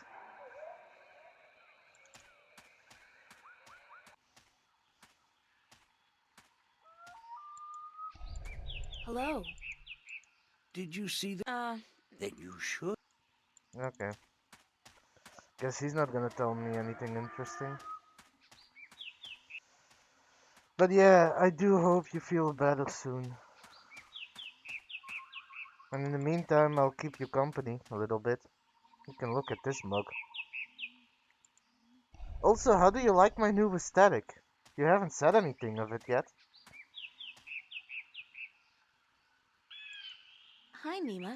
Hi, April. Bye, Nima. Goodbye. Oh, I guess nothing.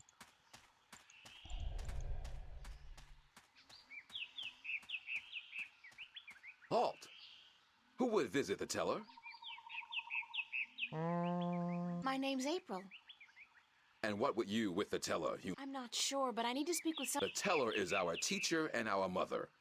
But she will not speak with foreigners who walk into our city.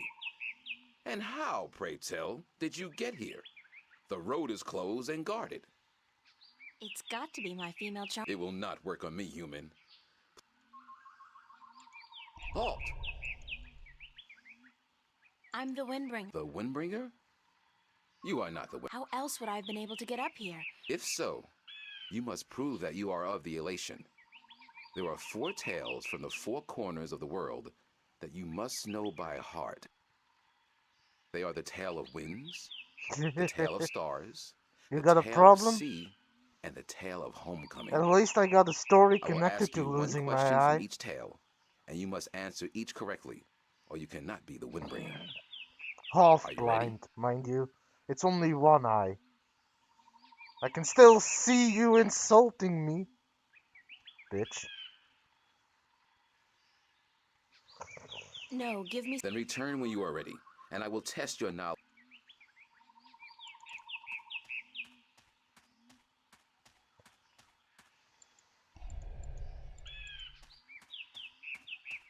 Now I have to talk to all the people again and see what the 4 tales are. Hi, Nima. Hi, April.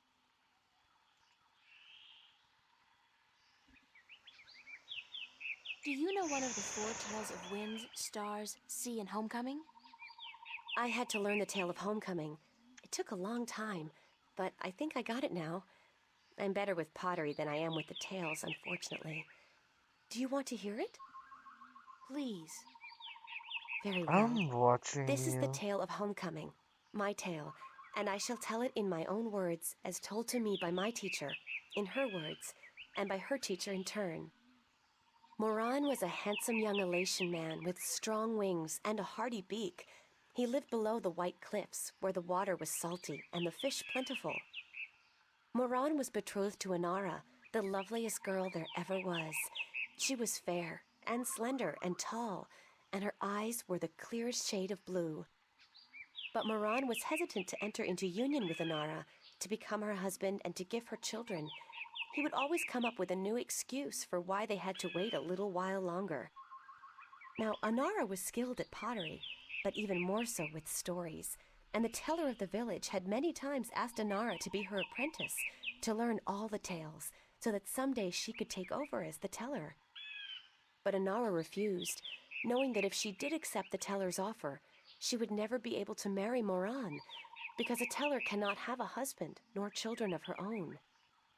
Her refusal to become the teller's apprentice was unheard of, because who could refuse such an honor? But to Inara, love was more important. Her love for Moran was beyond honor, beyond reason.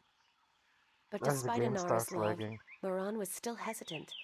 And then one day he told Inara, "I am traveling on a pilgrimage to the far shores. I will be gone for some time, and while I am traveling, and in accordance with our traditions, I will be freed from our betrothal. Not until I come back will the bond between us be renewed. It was not unusual for a young Elatian man at that time to go on a pilgrimage, and the bond between the betrothed would often be cut while he was away, to be formed again upon his return. But Inara was heartbroken, because she had thought that Moran would soon want to marry her. When Moran saw her tears, he said to her, "Do not weep. When I come back, I promise I will marry you. Just wait for me, and stay with your pots, to make the time pass quickly." And then Moran left on his pilgrimage to the far shores. Many He's years looking went by, for other and Moran bitches. had exciting adventures on the far shores. No. But by and by, he began to long for home, and for Inara, and now he had finally realized that he loved her, and that he wanted to marry her. But when he returned, he could not find Inara amongst the pot makers. He went to visit her family, and they told him that, after waiting for many years, Inara accepted the People teller's only offer of realize. apprenticeship, Yeah, I'm gonna wait. and that when the teller left on the last wind during the previous winter, Inara herself became the new teller. Angry, Moran made his way to the teller's nest, and when he saw Inara, he said to her, "You promised me you would wait." But Inara did not say a single word in answer. She just turned around and lifted something wrapped in leaves from the cot behind her and gave it to Moran. Moran unwrapped the package, and inside he found an old pot, cracked and broken in two. "What is this pot?" he asked. "And why did you not wait for me like I asked you to?" And finally Inara spoke, and she said to Moran, "I made this pot for you, my dear Moran, when you left, because I wanted it to be my marriage gift to you. But when many, many years passed, I finally realized that you did not love me the way I loved you, and to live hoping otherwise would be death." "But I want to marry you," cried Moran. "I came back." But Inara just nodded at the broken pot in Moran's hands and said, "Like an old pot that is left without care, a heart may break in two, and a broken heart can never be mended." And so Inara turned away, never to speak with Moran again, and Moran's heart, like the pot that was left untended, broke in two, because absence makes a heart brittle.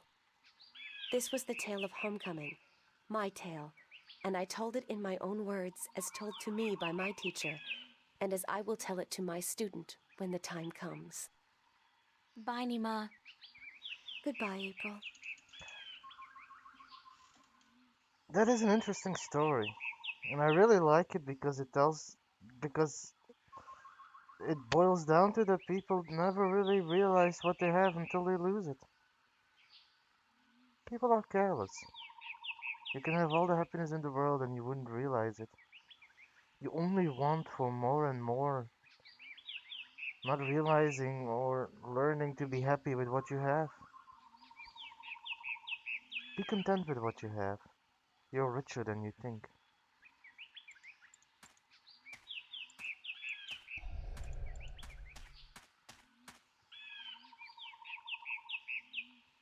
Hi, Saina.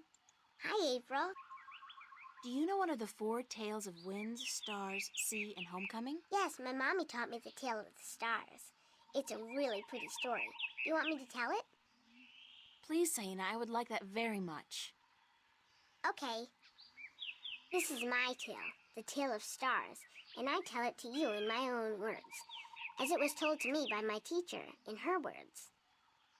In the small village of Jinjay near the rumbling hills of Onion, there lived a girl called Mona. There's a She city was a named curious Onion. girl, and she would always get in the way of grown elation. "Go play somewhere else," they would say to Mona. But she didn't want to play with the other children. She wanted to be where the grown-ups were, to see what they were doing, and learn from them. But one day, after getting many complaints from the pottery makers and guardsmen and traders and soldiers in the village, Mona's mother told her that she wasn't to interfere with the grown-ups anymore, and that instead she could go play with the other children, or sit still and draw or work with clay. But Mona was always curious, and now, since she wasn't to be among the grown elation anymore, she decided to go exploring the forest that lay just outside of the village of Jinjay. She had many times been forbidden to enter the forest because it could be a dangerous place, but Mona was very curious. Of course, she wasn't planning on going far into the forest, but then her eye caught sight of a white flufftail hopping through the tall grass, and Mona, curious as ever, gave chase. The flufftail ran away into the forest, and Mona followed, blind to where she was going and interested only in catching the white flufftail so that she could keep it as a pet. But then, after a good while, the flufftail disappeared into a hole in the ground, leaving Mona alone in a small clearing, somewhere deep inside the forest. She was exhausted after running after the flufftail for so long, and as she looked around the clearing at the unfamiliar trees and flowers, she realized that she hadn't been paying attention to where she was going. Not for the first time her curiosity had gotten the better of her, but this time it was serious. Mona was too young to fly, and she had very little sense of direction, and chasing the white flufftail had made her dizzy and tired. It was getting darker, and Mona was all alone in the deep, dangerous forest, too sleepy and too scared to be able to go anywhere. Mona curled up with her wings wrapped around her under the leaves of a tree and began crying. Soon it got really dark, and somewhere, not far away, wolves started howling at the moon. Mona was so scared she was petrified, but after a while her exhaustion got the better of her, and she fell asleep. She woke up when she heard a voice calling her from somewhere far above. Looking up at the starry sky, Mona saw a vision of the spirits of 5 tellers gazing down at her. "You have let your curiosity leave you astray," said one. "You are lost, and you deserve to be lost," said another. "Poor little girl," said a third. "We will help you home," said a fourth. "But remember this," said the 5th spirit. "We will lead you back to your village and to your mother only if you promise us one thing." "I promise," said Mona. "Whatever it is, I promise I will do it." "Very well," said the 1st spirit. "You will make the story of this night into your own tale, and you will call it the Tale of Stars." Okay, so that's "It will good to be know. a tale to warn the curious to be careful," continued the 3rd spirit, "and to not let their curiosity get the better of them. And," said the 2nd spirit, "to remind the elation that the spirits of their tellers watch out for them when they most need it." And so the spirits of the 5 tellers guided Mona through the forest, and by dawn she was home. And Mona did tell her tale, the Tale of Stars, to everyone in the village, so that everyone would remember that the curious must be cautious, and that the spirits of the tellers are always watching. This was my tale, the Tale of Stars, and I told it in my own words as my teacher did to me. This is gonna That be an was a interesting beautiful tale. tale, Saina. This is gonna be an interesting Thank you. part. Well, Bye, let's go to the Saina. next tale. Me too, Saina.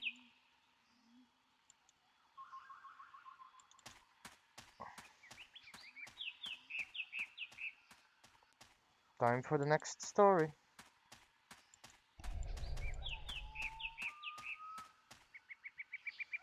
Do you know one of the 4 tales of winds, stars, sea, and homecoming? Mine is the tale of sea, human. Would you mind telling it to me? I would be happy to do so. This is the tale of sea, told in my own words, as it was told to me by my teacher in his words, and to him by his teacher in his words. This was a very, very long time ago, when the Elation were a strong people, and we could spend days riding the hot winds above the seas. We hunted fish then, and we were at war with the Merum, the Wet-tails. Akalis was one of the strongest warriors there was. His claws were sharp and long, his beak pointy, and his teeth strong. Akalis was admired by everyone in his clan, and because of this he was cocky and arrogant. Oh boy, this is gonna be a tale So about one day, arrogance not the letting getting teller of the best of Akalis you. city asked him to perform a very important and very special duty, to bring a sacred jewel to the teller of an Elation town across the sea. This particular jewel was very important because it signified a union between the two towns, and it would benefit the people of both that it was delivered safely and promptly. Akalis grinned and told the teller that he would deliver the jewel both quickly and safely, and that she was not to worry. But the teller did worry, because Akalis was young and too sure of himself.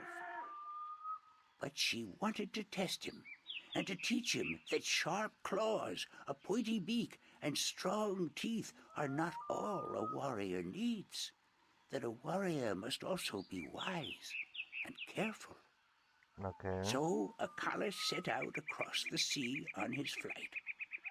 It was on the fourth day that he spotted something in the water that caught his attention, and forgetting his duty and following his curiosity, Akalis dived towards the water to investigate.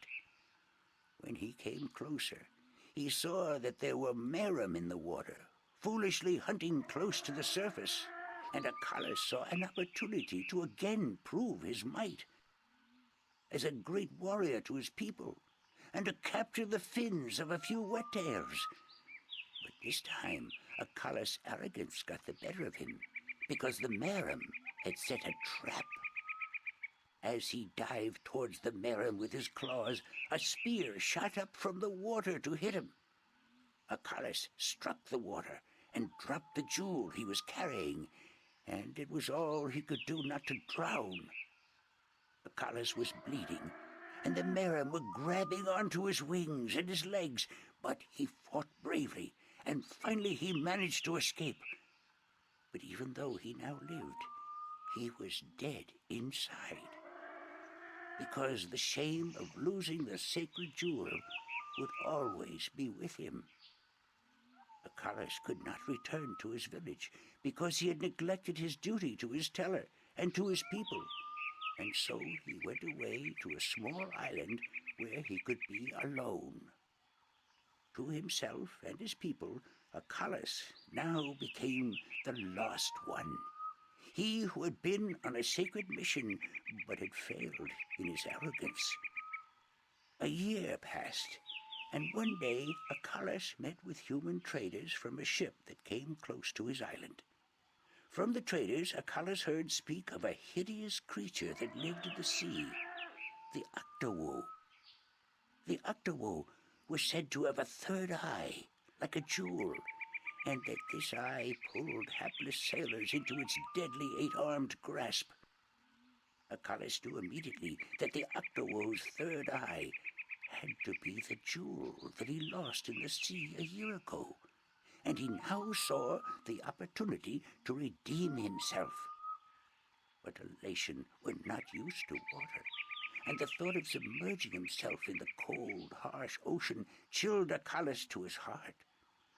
But he was the lost one, and if in his death he could at the very least redeem himself, to his own heart then it would be worth it. So Akalis fashioned himself a spear, because in the water his claws and his beak would be too slow, and he flew out to where the Octowoe was last seen. And then Akalis dived into the sea. The dark water closed in on him, and his wings and legs went numb. But still Akalis kept pushing down until he saw the lair of the Octowoe. Spotting Akalis, the Octowoe attacked, and Akalis saw the monster's third eye, his sacred jewel, shining bright in the darkness, and his heart was filled with a sense of duty and courage that he had never felt before.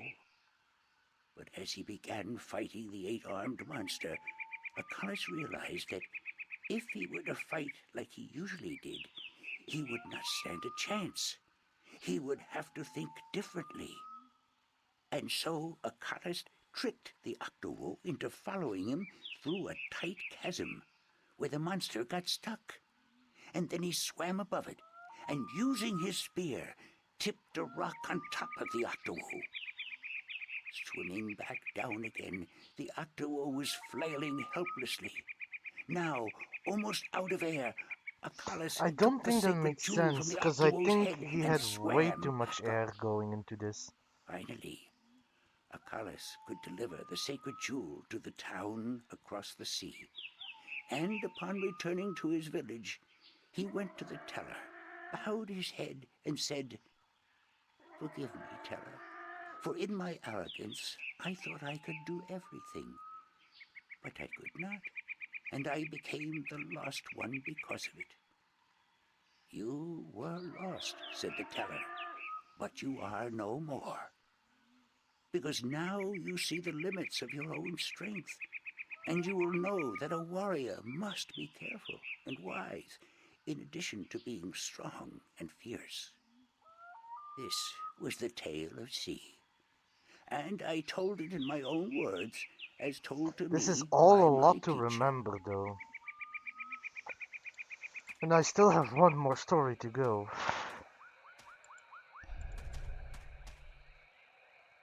Do you know one of the four tales of winds, stars, sea, and homecoming? He's gonna know the story of the winds, isn't he? Mine is the tale of winds, Windbringer. Do you wish to hear it? Very much. Then I shall tell it. This is the tale of winds, my tale, and I pledge to tell it in my own words, as told in turn by my teacher. In the village of Karan, in the mountains of tall winds, there lived a young Alatian woman named I Iwana. like that name. Iwana had one desire above all others, to soar higher and farther than anyone else. And even though her wings were no broader, nor her body sleeker than anyone else's, she pursued this foolish desire without rest. And as time passed, she did soar higher, and she did fly farther than the other young Alatian in her village, and her name became known far and wide amongst the tribes of the mountains of tall winds. But still, Iwana was not happy. She was not happy because, in her vanity, even though she was a better flyer than almost everyone else, and to her eyes, she was still not good enough. This She is gonna wanted to be a so story much about being better than happy as you anyone are. else that she would be remembered for all time as the best flyer amongst all the Alatian. And so one day, Iwana decided to climb to the top of Mount Bakta'ana, the Tower of Light, and to soar from those giddy heights to the ends of the world. Her friends and her family pleaded with her not to, because every Alatian knew that to soar from such heights was dangerous, that at such heights the air was thin and the winds treacherous. But Iwana would not listen, and on a cold and clear morning she climbed up the Tower of Light to the rock and the ice at the very top. From there she could see to the ends of the world. Not quite sure And the it brought world tears works to her like that, eyes to but know that sure. now, finally, she would be greater and better than any Alatian before her. And so Iwana spread her wings and leaped off the mountain. Those who watched her from far below said that for a split moment Iwana soared, and she soared higher and farther than any Alatian before or since. But then the treacherous winds caught a hold of her, and the thin air made her plummet towards the ground, and to fall to her death amongst the rocks at the base of the mountain. In her vanity, Iwana could not see beyond her desire to be the very best.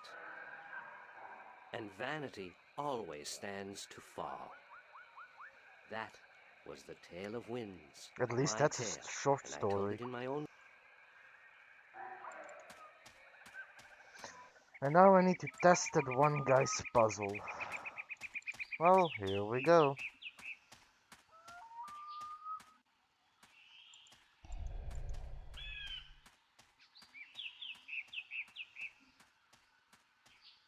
Are you ready for the questions now?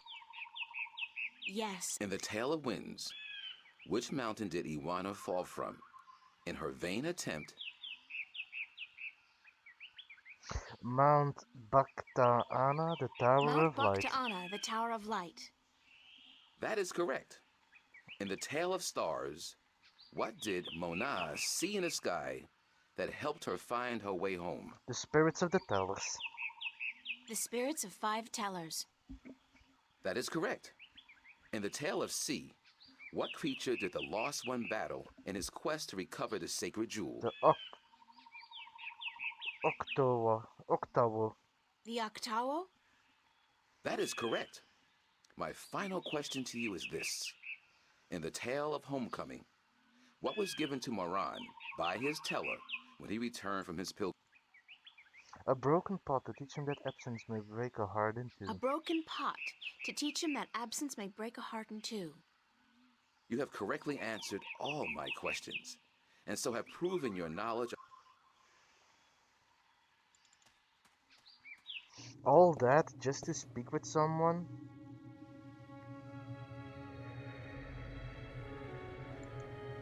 She's the teller. She must be over. Come closer, human. Closer. I cannot see your face. Closer still. Come sit here by me.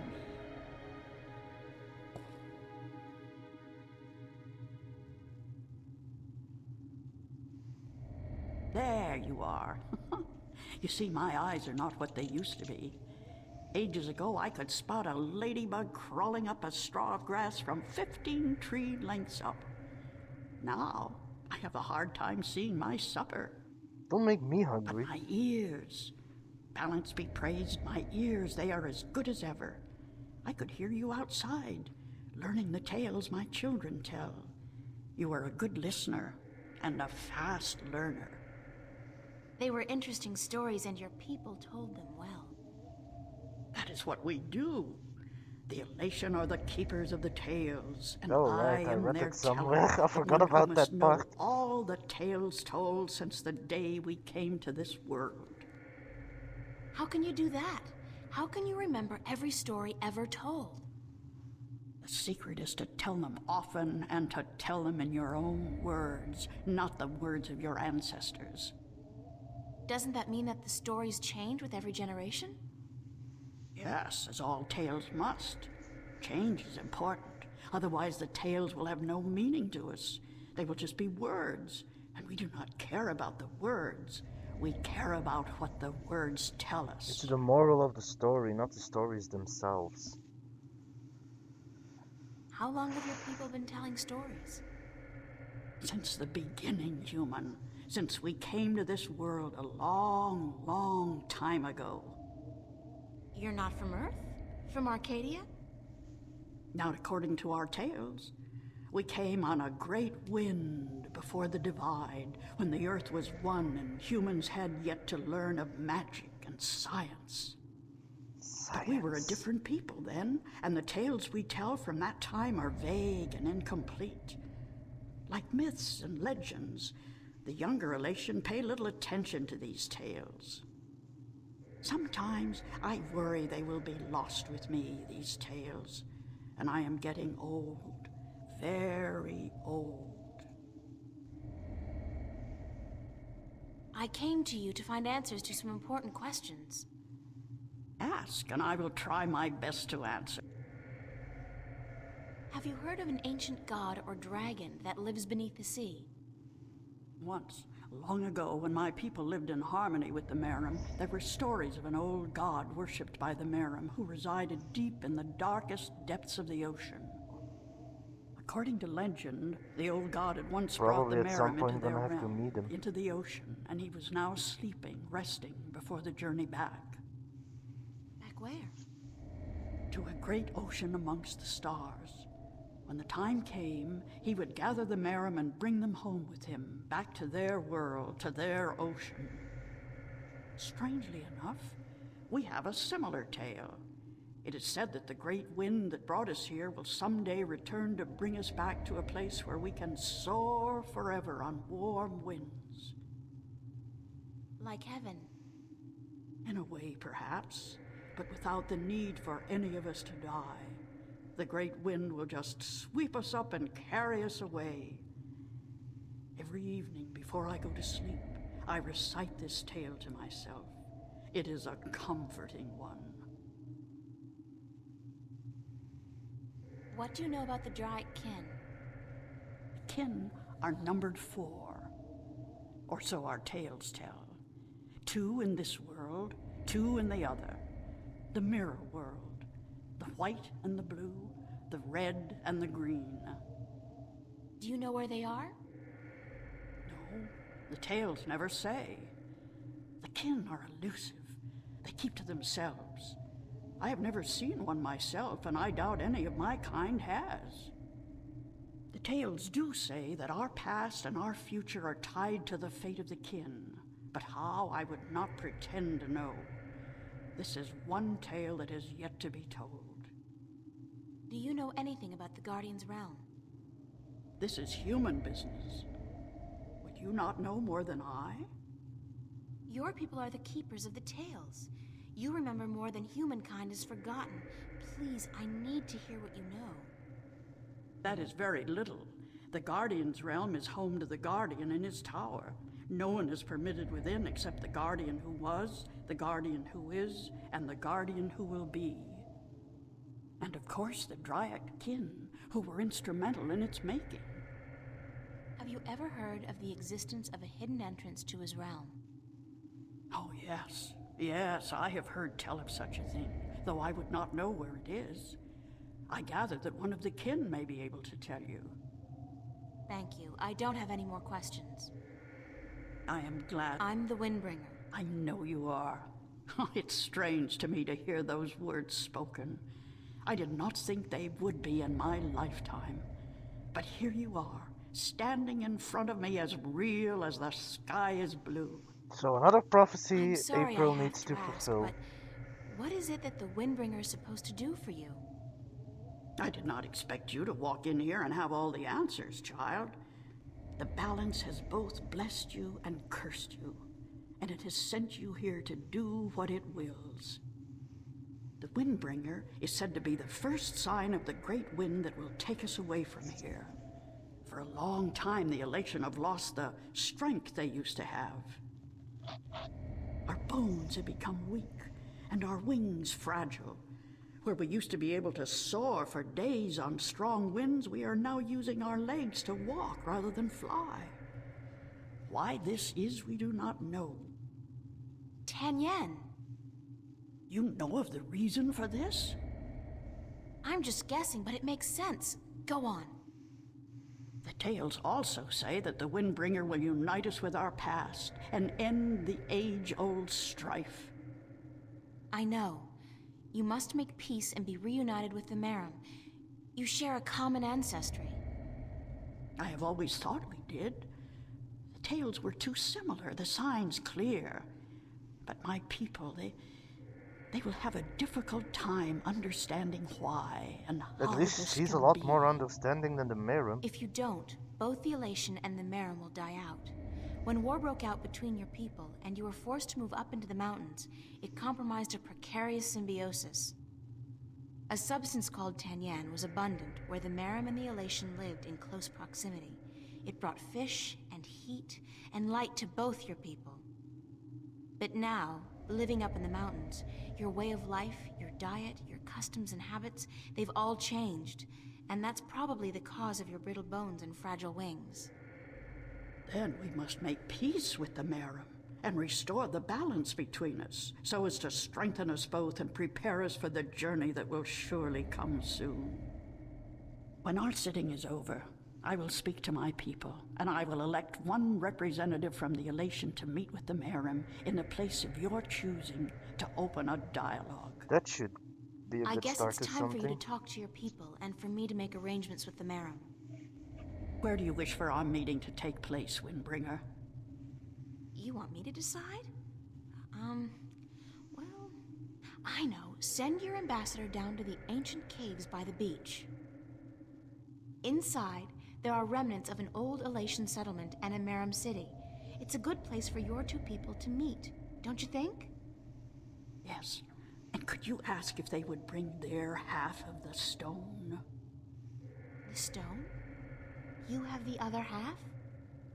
We have held onto it for centuries, knowing that someday it would be of use to the Windbringer. It will, trust me. Then we must make haste and arrangements.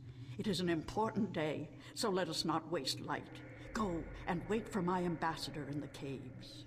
This is bound to be interesting.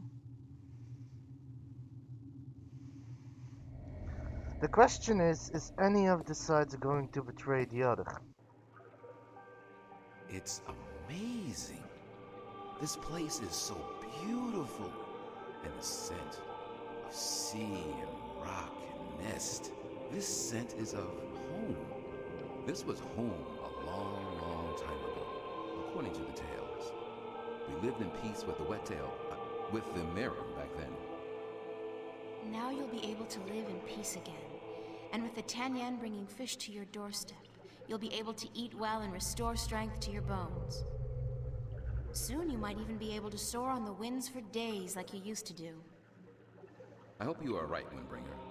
And I hope that the Merim will see the sense in it too. They are coming, are they not? They should be. They said they would. Hush, I hear something.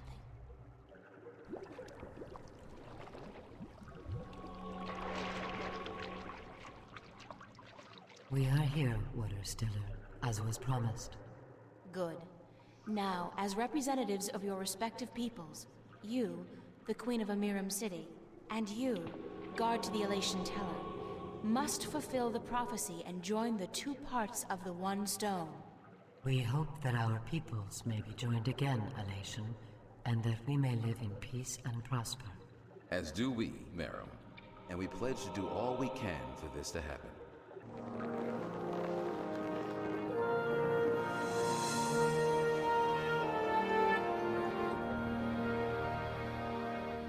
The stone is now whole, Windbringer. They didn't exactly look like they were holding a stone, though. You may take it with you. Thank you. The both of you. Come now, April, and we will take you to our sleeping god. May his wisdom guide you and lead you down the right path.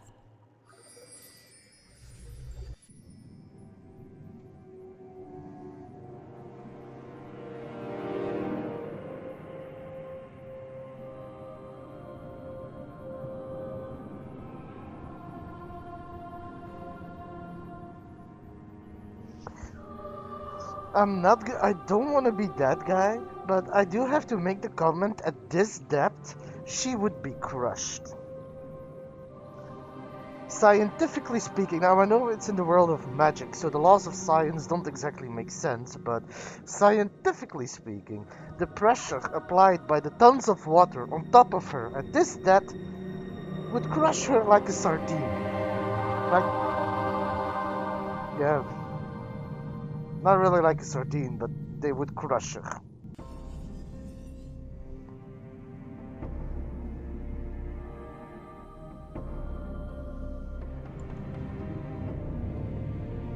I don't think those are rocks. That's a weird rock. It just doesn't look natural.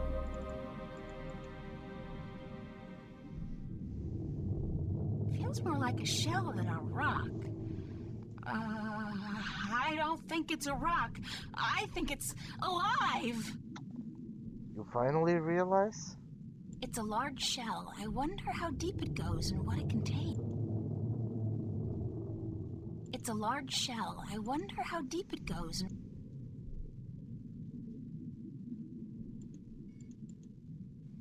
Let's clean out the sand.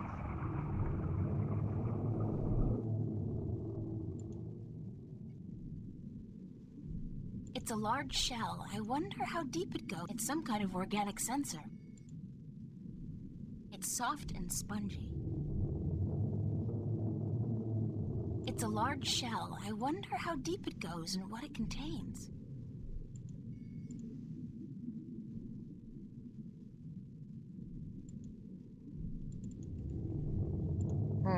Do I need to use my talisman?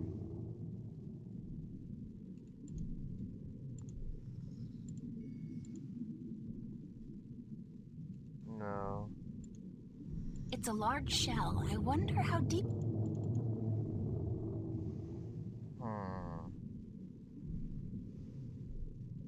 It's a large shell. It's a large shell. I wonder how... Hello? Is anybody in there? Spooky. Well, I guess it's an invitation of sorts.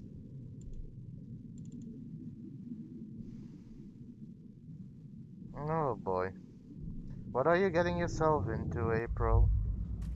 There's air in here. And it's dry. I swear I'm never taking a bath again. That's an eyeball. That's an eyeball.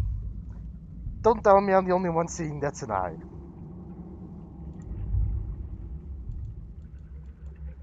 That doesn't look like a natural protrusion. It's too big and... I know you.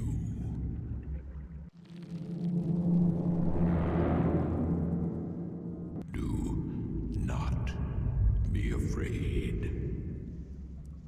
I know what you are.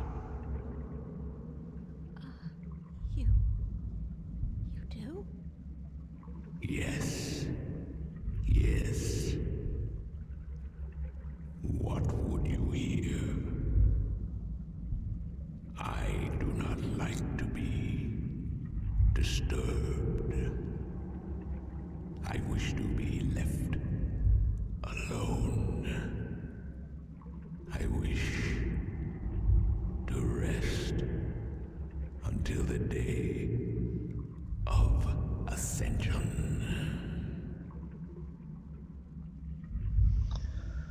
I see what they did there.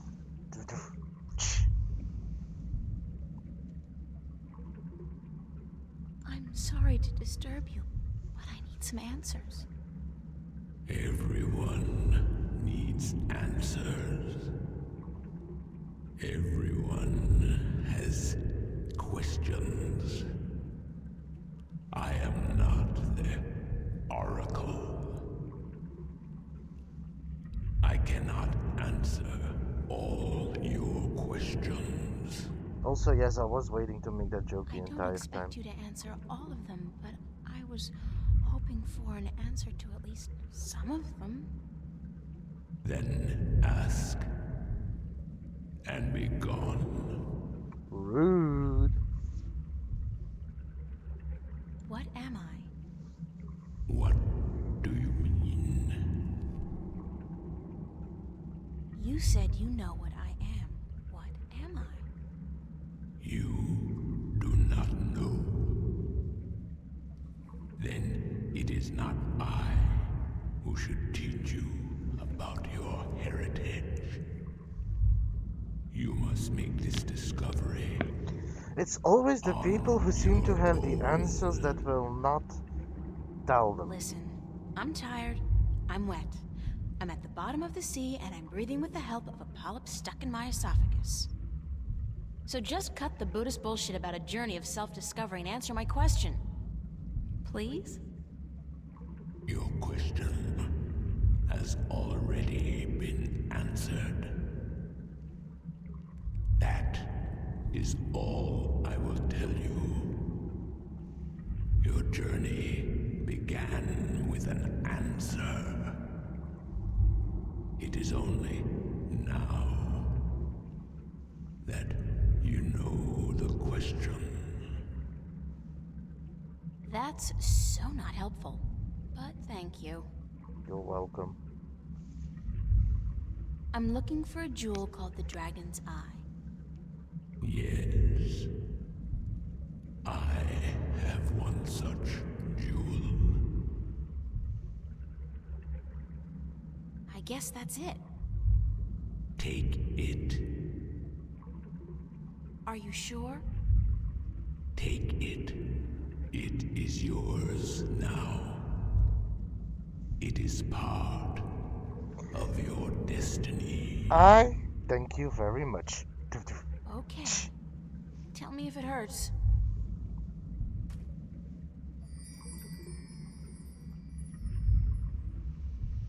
What is the Day of Ascension? The day when the kin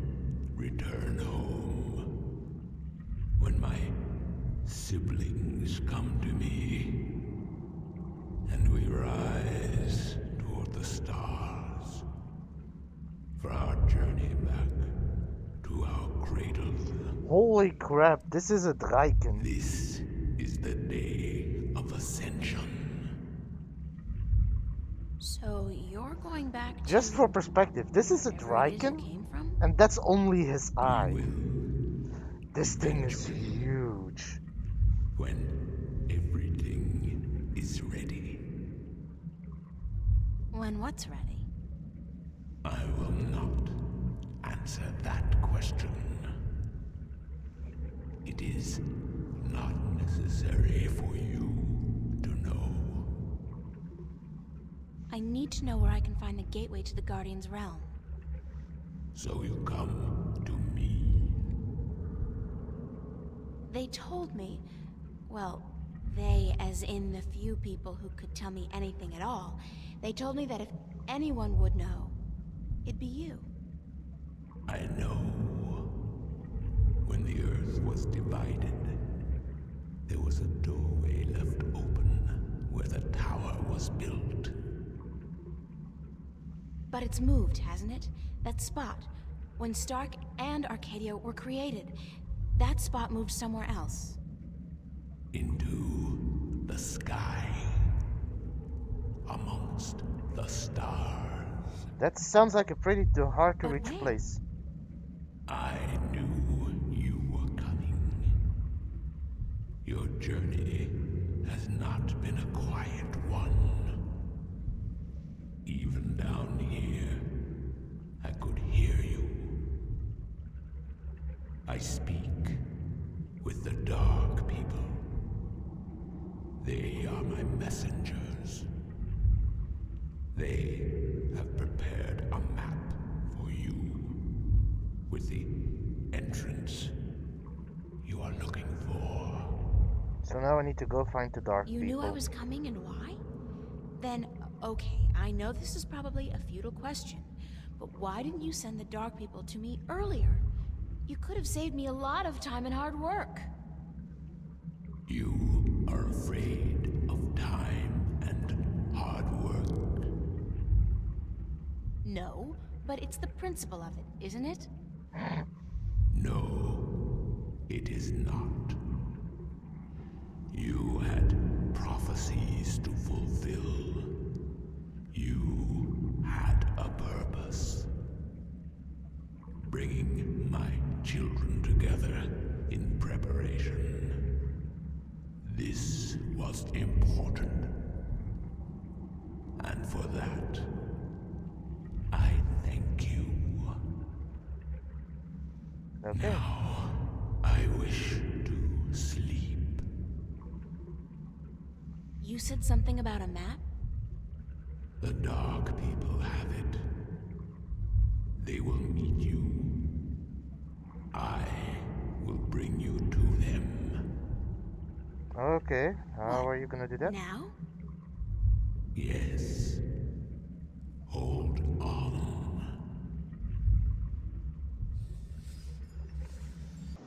Oh boy.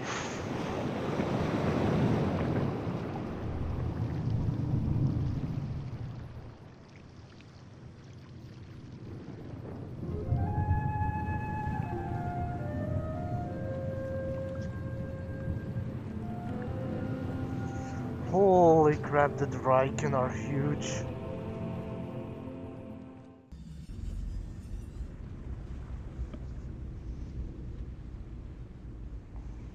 The ship is enshrouded in a thick fog, very mystic-like. I can't see the face, but I think it's a man. A tall man wearing a dark cloak. He's one of the Dark People. Whatever they... Thanks for taking me on board. Who are you? Well, I thought you... I mean, didn't the old dragon... Well, I'm April Ryan, from Stark. And I guess you're a dark person. But who are you? I'm just a student. Not anybody special. You are special. Who are you? That's a good question. I'm not. I'm just... I'm the Windbringer. I'm the Water Stiller. I'm April Bondu Mbata of the Banda and the Venar Kangang La. I'm a shifter. I will someday become the 13th Guardian, the protector of the balance. And I'm April Ryan. This is who I am. Yes, that is who you are. And you are a wave.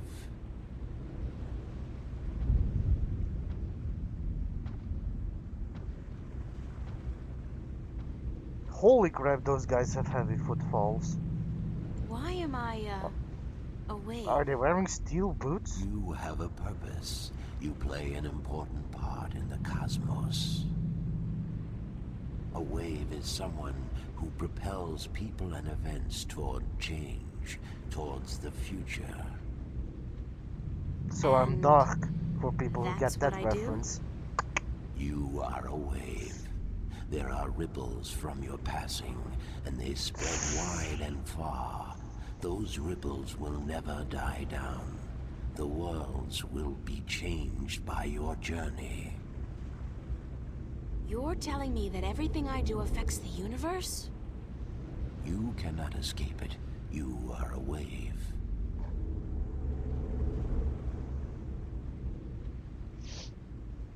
The ancient dragon, the blue of the Drake Kin, told me you had a map for me.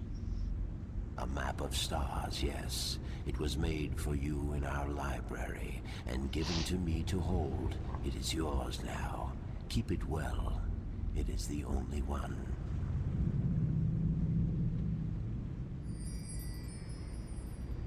I'm looking for an ancient stone given to you by the Sentinel, the Fathers. You came for the stone. Of course we have it with us. Our ship would not have been chosen to meet you were it not for the stone we carry with us. Everybody's just waiting around for me to show up, so that they can give me stuff. Who knew adventuring was gonna be this easy? It will not always be so easy. Of that I can assure you. But here is our stone. We entrust it to you, as we were instructed to do when the Fathers first entrusted it to us.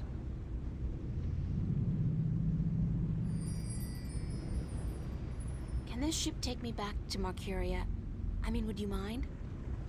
We will bring you to Marcuria henceforth. It will take the night, but we will be there at first light. That's fine. Thanks a lot. You are free to rest here, to sleep, while we travel. The flames will keep you warm, but do not move too far away. My brothers are not friendly with outsiders. They do not take kindly to intrusion. I'll keep that in mind. I'm staying right here. Good. Sleep.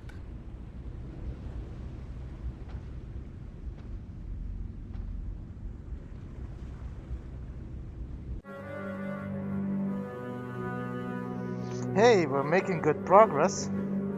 Also, I'm already on chapter 29. Holy crap, I'm having fun, but this goes by in a blast.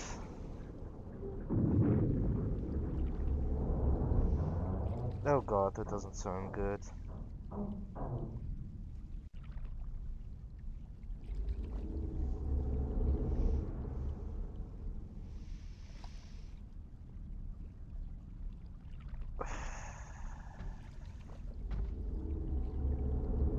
Oh, congrats. Did you sleep? Very comfortably, thanks. Where are we? Have you already made a Smurf account yet? But there are barely any ships here. I do not know why. We must leave you here. We have other business. Carry your wave into the future, April. Whatever that means. Then do it right I'll now. try. I'm telling you, do it right now.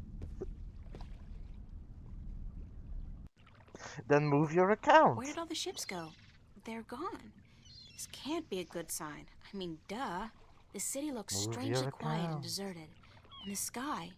You're Those are not ordinary working. clouds. You're They earning look more more than like- I do. Like smoke. What's going on here? However, I will be taking a 5-minute break and I will be right back. See you in a bit.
Hello, I'm back.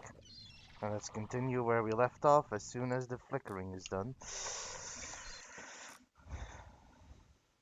Oh? What do you mean? Oh, hey, just for you.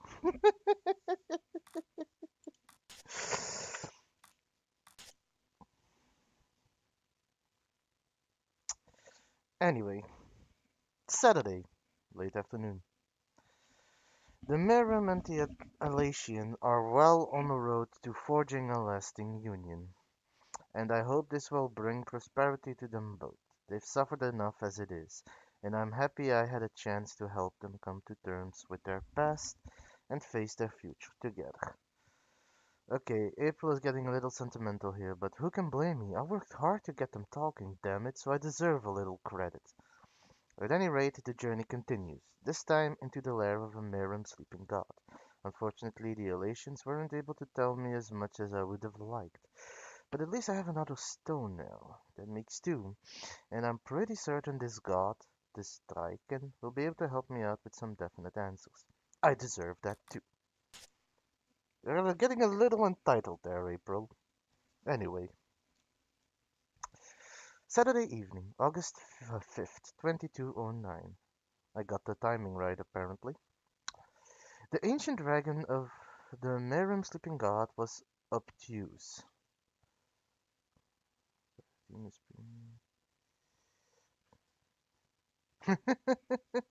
Have fun with that one. The ancient dragon, the Merim sleeping god, was obtuse, like most creatures I've met this past week, but at least he gave me one of the 4 jewels I need to complete the stone disc, and he's taking me to meet the Dark People. And apparently they will give me a map of the stars, where the entrance to the Guardian's realm is now located. Amongst the stars. How the hell am I gonna get up there? Well, I'll deal with that problem later on. For now, I'll just keep obsessing about what the dragon said about who I am, what I am. He said that my journey began with an answer, and it is only now that I know the question. What does that mean?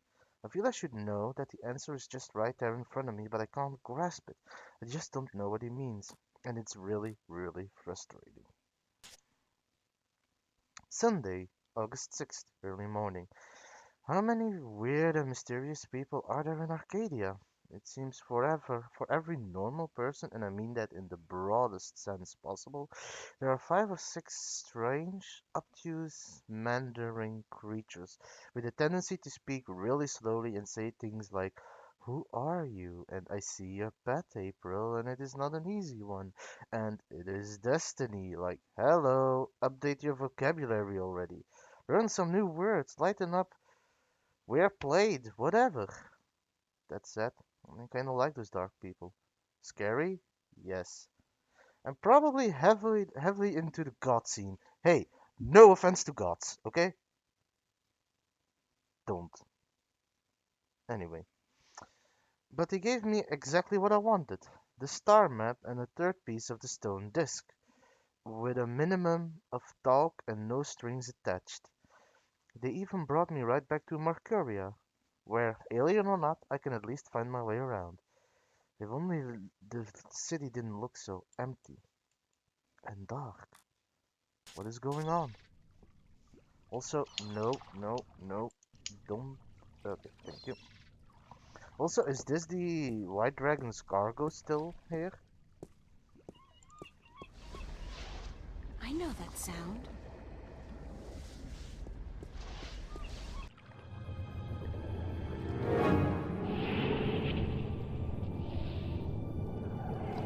That can't be good.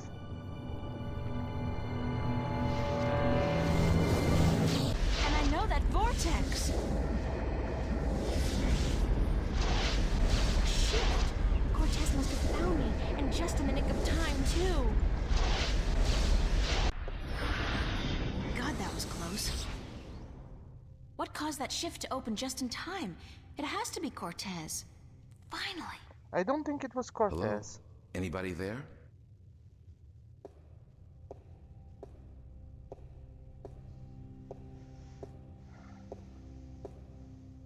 Who's there? It's just me.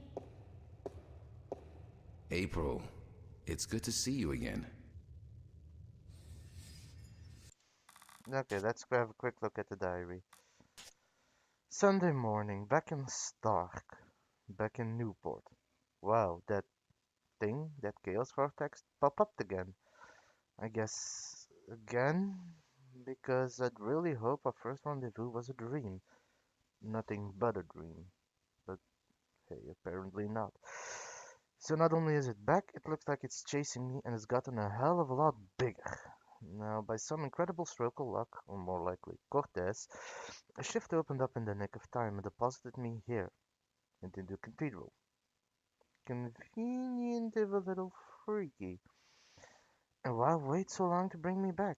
Not that I haven't accomplished almost everything I need to accomplish in Arcadia, save for the fourth piece of the stone disc and the second Arcadian Dragon Eyes jewel. But come on, Cortez. Could have at least brought me back for a change of underwear at some point. Wow. I think you have bigger concerns right now. It's Father Raoul. Father Raoul, where is Cortez? I thought he'd be here. I haven't seen Cortez for a week, and it worries me. He usually stops by once every few days. When did you last see Cortez? It must have been, I think it was last Sunday. Exactly 1 week today. He's been gone longer than that before, but this time What? This time I have a feeling there's something wrong. I don't like that feeling. The last time we see, for reference or for those that have missed it, Cortez got abducted by the Vanguard. Cortez is captured. Is there anything you're not telling me, Father Raoul? I don't know what you, Yes, you do. You're no ordinary priest. You know about Stark and Arcadia, about the balance, and I'm sure you know a lot more about Cortez than you're willing to let on. How did you... I heard you and Cortez talking last Sunday, and it scares me. And pisses me off to think that you're using me, that you're keeping things from me. I thought for sure that I could trust Cortez, but as it turns out, I can't. I was hoping to confront him with this, but he's not around, and you're part of it too, aren't you? April, you have to trust me when I tell you. Sorry, I can't trust anybody anymore. There's so much at stake, and I don't know who to trust, Father. Please, tell me what you know. I'm sorry, April. I mean, I'm sorry you don't feel like you can trust anyone anymore, and I'm sorry that I don't know more than I do. But I will try to answer your questions honestly and openly as much as I can. Who is Cortez? There's gonna be a lot of questions, What do you mean? The way people react when I mention his name, the fact that he seems to have been alive for a very long time, and that he knows as much as he does. Who is he? I'm thinking he's a Draken. It's funny, but I've been asking that very same question myself many, many times. Who is this man? He's old, yes, and powerful. He has strong magic, but he rarely lets on exactly how strong he is. He prefers to be considered eccentric, crazy even. They are both excellent disguises. You still haven't answered my question about Cortez. The thing is, I don't think the priest knows. That's because I cannot answer. I just don't know. He found me when I first came here. You see, I'm not just a Catholic priest. I'm also a sentinel, a minstrel. You're a minstrel? Yes, do you find that strange? How can you belong to two religions at the same time? Belief in the balance and belief in God are not mutually exclusive. The Sentinel Order was founded on the basis of protecting the balance, not to worship a higher power. As long as our devotion to whatever God we believe in doesn't conflict with our duty to the balance, and vice versa, who is to say we can't work in the best interest of both? I guess. I just always thought of the Sentinel as its own faith. It is a faith, but a faith in something less than God, yet more than magic or the laws of nature. The balance was created by someone, was it not? I don't know. That's a good question. Nor do I. but I believe. I have faith. That's enough. What did you mean when you said Cortez found you? One day, he came to visit me here. He knew who I was, that I was a minstrel, and that I was devoted to restoring the balance as well as to my guide. We soon became good friends. He was very worried about the imminent collapse of the balance, yet told me that he was waiting for someone special, someone who might be able to help us. Me? I think so. Yes. He waited for a long time for you to show up, and when you did, it was hard for him trying to convince you that he wasn't crazy. I guess his disguise was too good. I don't know much more than that. Cortez tells me very little, only that you're the key to the survival of the balance. I can only assume that you're the new guardian? That's what I've been told. Not by Cortez, of course. No. I understand your frustration, but I cannot help you any more than I have. If there's anything at all. Thanks, Father. But you've done enough. It feels like I've done nothing. But God be with you, and the balance too. How did you become a Sentinel Minstrom? The Sentinel are not numerous in Stark. Not yet. Not with the Vanguard, the Church of Voltec, keeping a watchful eye and striking down anyone who dares to proclaim their faith in the balance. But the Sentinel are here, and when they find someone who they believe will be sympathetic to their cause, they approach them. That's what happened to me. They asked you to join? Okay, that's actually pretty interesting. No, they told me the truth. I was studying theology at the time, and I found scriptures that challenged conventional wisdoms, made me question the validity of my faith. But once I learned the truth about the balance and the Guardian and the ongoing war with the Vanguard, it became easier to believe in God again, because now things made sense.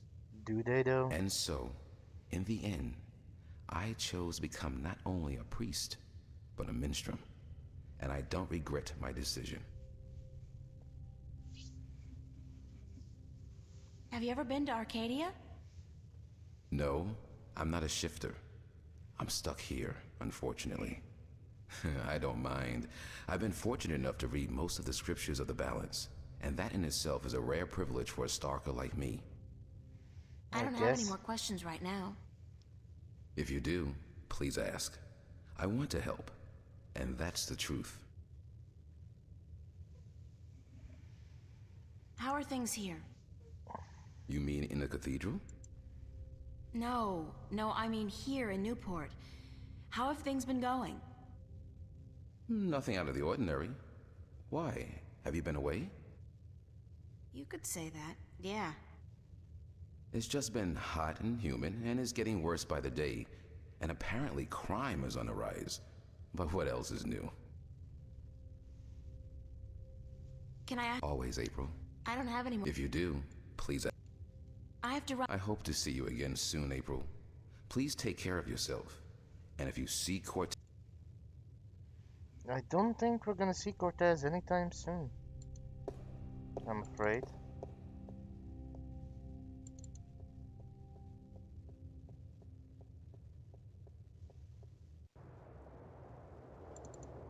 I wonder if that kid's back. Just wanna check. The guy that helped me get into contact with his contact, whatever thing. No, he's not here.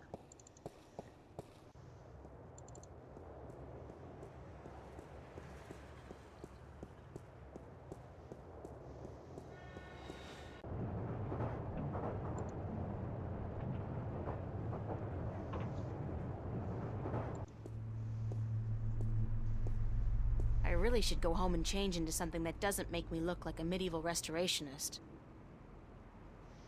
Yeah, I kind of agree there.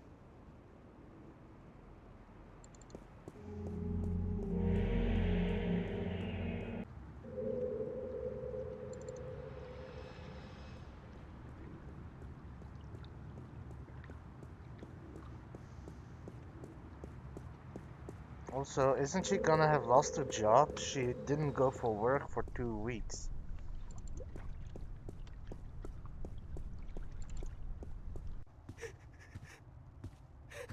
What's going on here? April, run! Get out of here! Why? What's the... Run, April, now! I wouldn't listen to her if I were you. Move over there. I said move. Okay. Emma, who's this man? Tell me what's going on. Who are you? What do you want? He's just following orders, Miss Ryan. He's just a servant. I was hoping you would join our little party. You're a very difficult person to find, Miss Ryan. A very difficult person to find. What? If you cooperate, nothing. Nothing permanent at any rate. But if you make this any harder than it has to be, I will have your friends. Oh boy. All of them. What do you... Do I know you? I know you. I've seen your face somewhere. My name is Halloway. Gordon Halloway. I work for Jacob McAllen, who I am certain you have heard of, yes? He runs the Church of Voltec, also known as the Vanguard. He has been insisting on meeting you, Miss Ryan. Of course, we were not sure who you were at first, but we knew we would find you in Venice. You did give us a run for our money, I must admit. Your shift a week ago today made it a lot easier, but then you decided to stay out of town for a while. Smart. Coming back, though, was rather stupid. What do you want from me? We want you, and what you carry with you. We have our connections in Arcadia. We know of your journey north. Good job on our friend Mr. Klax, by the way. Good job. Very impressive. Of course, not to mention the fine work you did on that Gribbler creature. She was not very cooperative. She just refused to listen to reason. But she was a twisted old girl, and we respected that. Unfortunately, we lost track of you once you set out to sea. The Tyran are not very comfortable with water, and so there was no chance of sending anyone after you. However, with your good fortune and, shall we say, good breeding, I am certain you brought some valuable items back with you. I would expect no less from a bright and industrious. So, give me what you have and let us be done with this nasty business.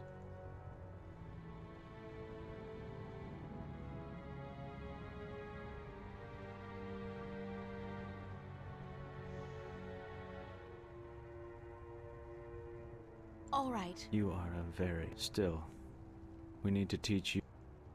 Emma! What the hell is...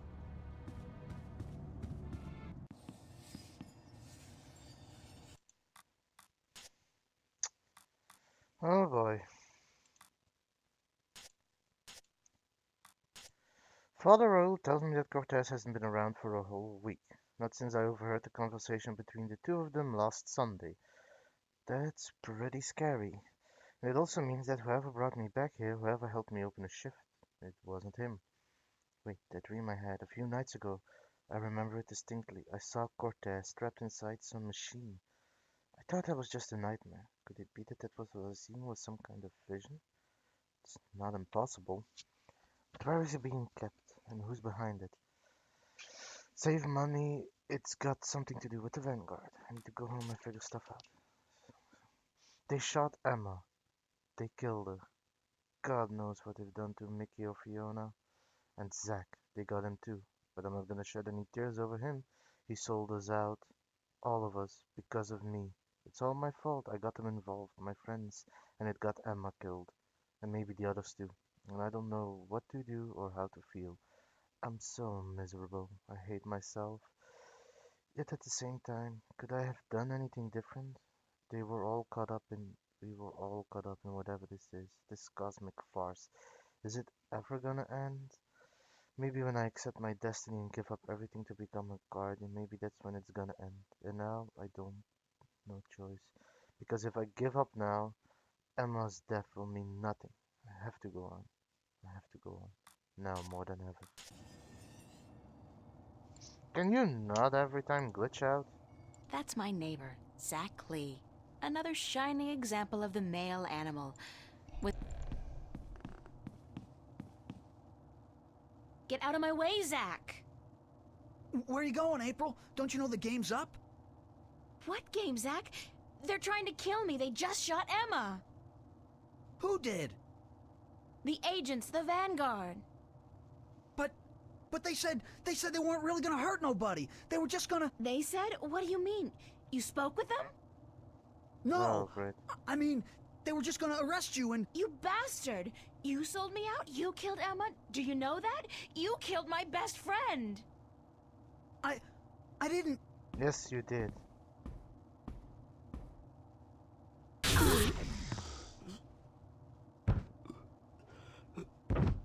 Zach, are you... Shit!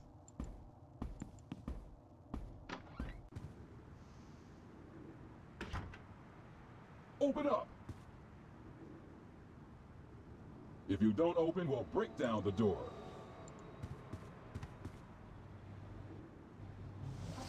Let's do it. Take it down.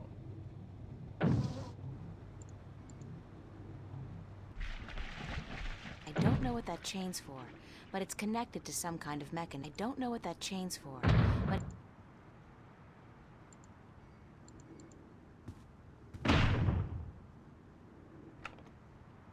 My suitcase. All right, so my wardrobe's sort of bunch of useless old drawings.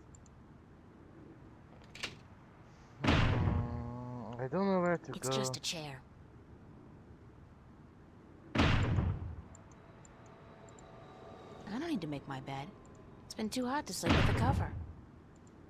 It's been too hot to sleep with a cover. So I don't.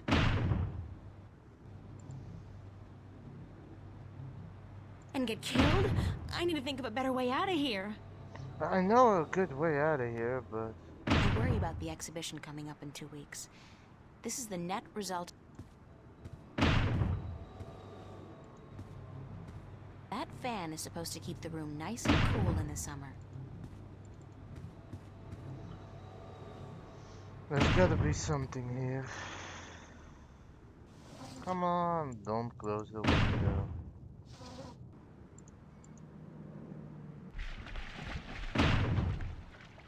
Oh god, this is not gonna be fun, but I don't have a choice. Close your eyes, April!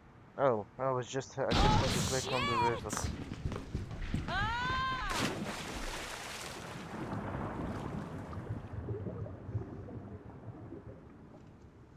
Although I get a feeling Emma might not be dead, but I don't quite know.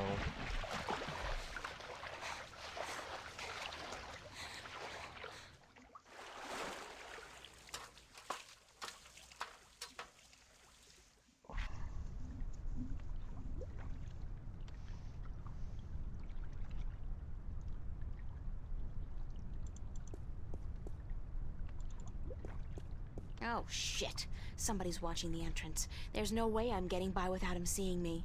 But there's no other way out of here either.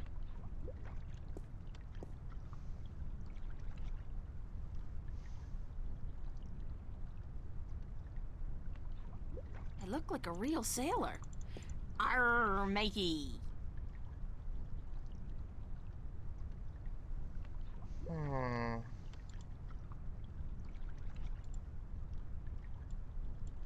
Oh wait, yeah, I have an invisibility potion. That should help.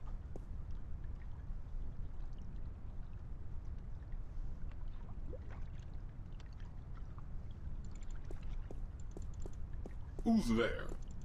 I know somebody's there. I can hear you.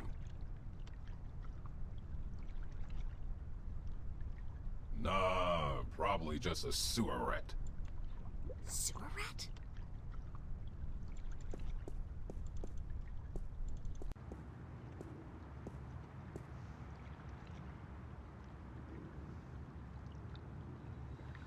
I got my body back. That was a close call, though.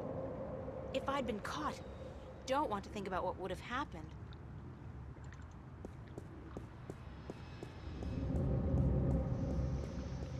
Now, this is probably the part where the game starts getting really intense.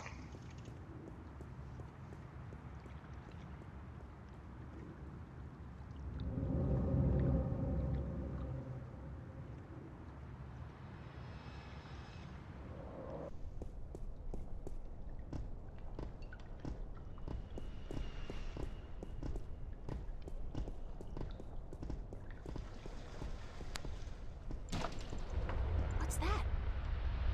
The mystery door. It's open.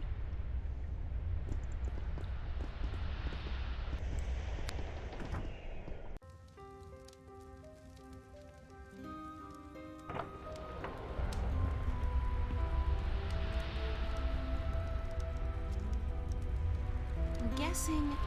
I'm pretty sure, actually. I'm not in Venice anymore. Now I know how Alice and Dorothy felt. Honestly, this is the person that the story began with. She was telling the story of, well, Welcome, April's story April to Ryan. children. I won't ask how you know my name. But who are you? The Lady Elvane is my name now. And where am I? What's this place? This is my home, the house of all worlds. This is Arcadia? It looked like I passed through a shift, but it didn't feel... It felt different. Not like shifting. It's similar to shifting, except that you did not pass through dreams, and you're not in Arcadia, nor in Stark. This place is between and everywhere. But don't worry. You are safe from your pursuers, for the moment. Did you bring me here? You brought yourself here. But yes, I opened a doorway for you. Why? Because that's how the story goes, April. You escape. You outrun your pursuers, and your journey continues. It's been written, and we cannot change that now. Oh boy, let's hope that she has some new answers. Lady Elvane, I appreciate your help. But I'm so I'll be tired sure of to hearing about my keep destiny and a about recording on the prophecies. YouTube I've channel lost so a that good you can friend keep today, track of and what She's happens. not dead. See you in a bit, maybe. What did you say? Emma's not dead. She was hurt, but not killed. Oh, thank God. Are you sure? I'm quite certain. She is on her way to the hospital as we speak. But the others, Charlie, Fiona, they're angry at you. They blame you for Emma's pain and for not letting them in on the truth. I did try to tell them They the should truth. blame me. I brought it all to them. The violence, the chaos. I've hurt so many people since this all started. And yet, at the time, it all seemed justified. It was. The fate of the many depend on the sacrifice of the few. Your sacrifice most of all. You've made so many, and you'll have to make many more before this is all over. Will it ever be over? Eventually. The pain won't go away, though. You'll keep that with you forever. I don't know if I can go on. It's so hard. Listen to me, April. You must go on. You must be brave. They all depend on you. And you can do it. You can get through this. Just remember what's important and what's not. Remember who your friends are and trust them. Let them help you. I already did that, and look where it got them. So, somebody gets hurt. That doesn't mean you can give up. I want you to go to Mercuria, to see for yourself how those who are not willing to surrender are holding up. You can learn from their courage. I can't go there. I can't shift. People tell me I have this talent, but it's not true. If I can't use it, what good is it? But you have used it twice already. April, child, You must learn to believe in yourself and your abilities. Use what you know, what you do best, to focus your magic. What I do best? You mean painting? If that's what you do best, then yes. Use that as a focal point. After a while, you won't even need that. But it's a beginning. What about the other things I have to do? What about the Guardian? The Vanguard are holding Adrian, the Guardian, captive. But they still don't know where the entrance to the Guardian's realm is located. Shouldn't I free Adrian immediately? Go first to Marcuria. The doorway will bring you there. If you go straight back to Stark, the Vanguard will find you. Thanks, Lady Alvane. I'm not going to ask you how you know everything you just told me, because I'm not sure I want to know. Good luck on your journey ahead, April. I like this keep woman. my fingers crossed for you. I really do. Maybe I'll see you again. Oh, I'm quite certain of that. Quite certain.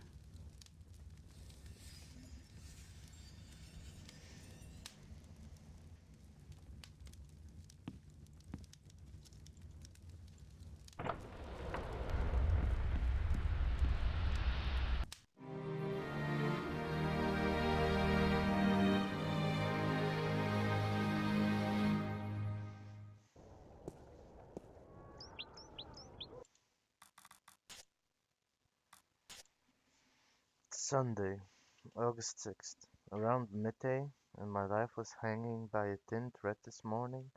If the Lady Alvani hadn't invited me to her house, by way of what looked like a shift, I would have been captured and maybe killed by now.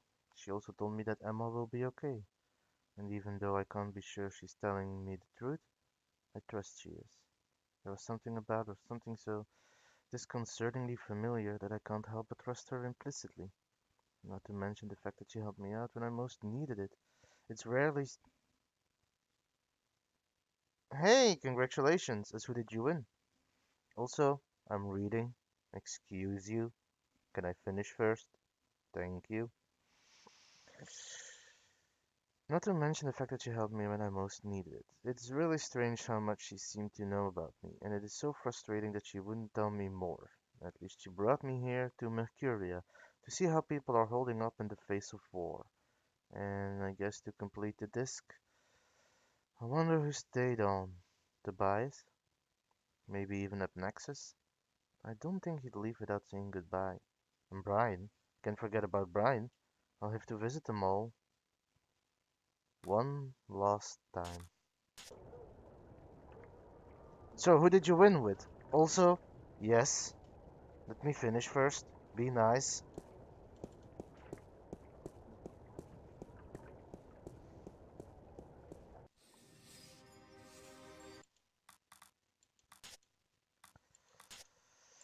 Mercuria is completely deserted. It's strange how ghost-like the city feels. How frightening a familiar sight can be when there's nobody around, when all you can hear is the wind and the sea. How did they all go in such a hurry? The city has not been invaded, everything looks the same as it did before. The Tyrant army must be close though. If nobody dared stay any longer, I'll have to hurry up and get things done before they get here.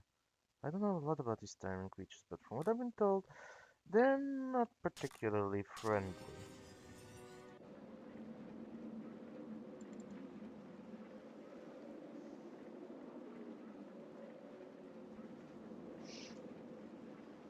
But yeah, congrats on your victory.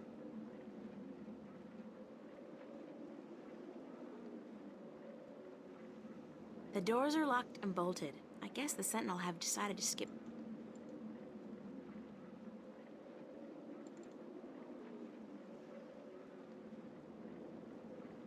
The stalls are probably gonna be empty as well.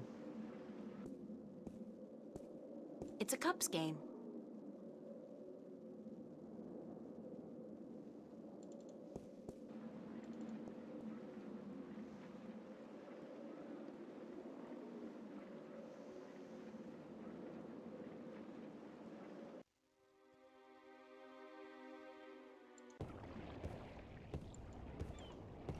Brian Westhouse. I figured you'd still be here, Brian. April Bloody Ryan. Well, what do you know? It's good to see you, girl. Now get the hell out of Marcuria before the shit hits the fan. I'm trying to talk. Can you not drink right now? You're not leaving, are you, Mr. Westhouse? I guess I'm not. I always was an idiot. You're not an idiot, Mr. Westhouse. Brian, you're just fighting for something you believe in, something you care about. Is he though? I don't care a whittle about this bloody town. I think you do. I think you care a lot, but you hate to admit it. Yeah, well. I built this house with my own two hands, you know. First thing I ever did that I was proud of. Real proud of. I ain't about to leave it to those damn tyrant trolls waltzing in here under the pretense of defending their borders. It's the Vanguard holding their leash, be sure of that. What are you gonna do when they get here? I got an old gun locked up in the pantry. Enough bullets to take down at least 24 of those goblins. I'm going down fighting, that's for sure. You'll be fine, I'm sure of that. Just leave the bottle be until the victory party, okay? Don't worry about that, girl. That's my last batch of real whiskey. All I got left now is bloody Marcurian wine. And believe me, you don't want to get drunk on that. I'll take your word for it. I believe you. Just take care of yourself, Brian. Take real good care. And you, Miss Ryan. I'll be keeping my fingers crossed for you.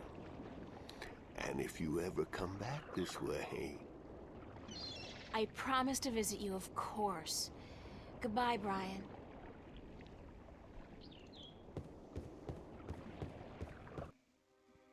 Okay.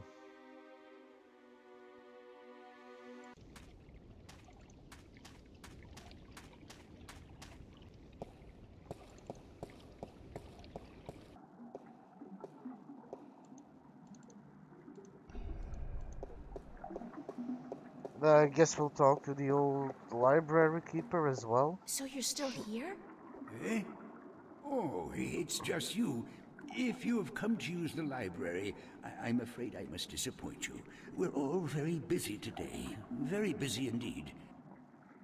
Don't worry, I didn't come by to do any reading today. Good.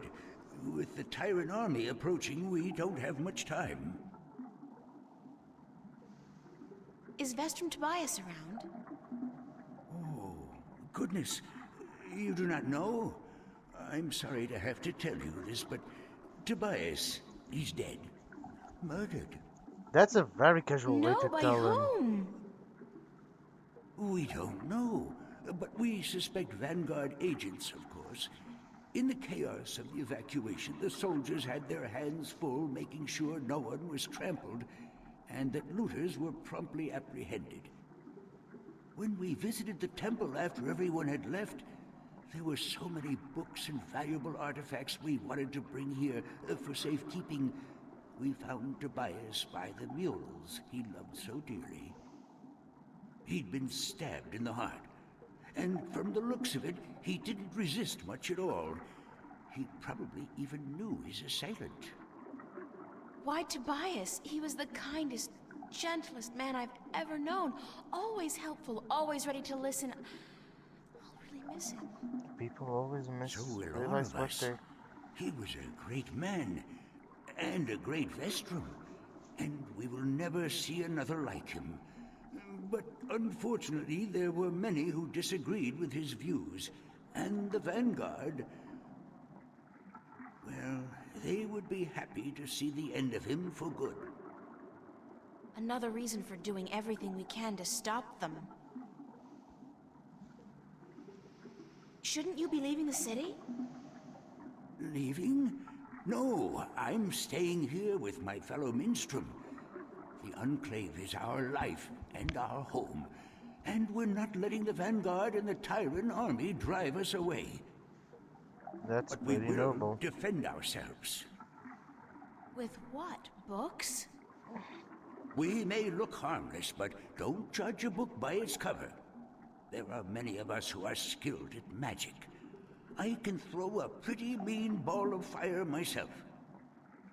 We even have swords and bows, and a few of us are well versed with deadly weaponry.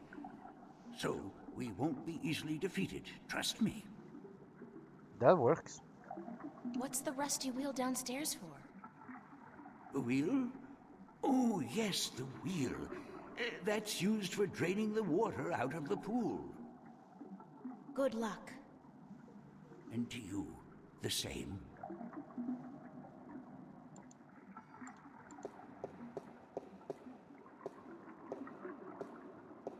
Won't budge.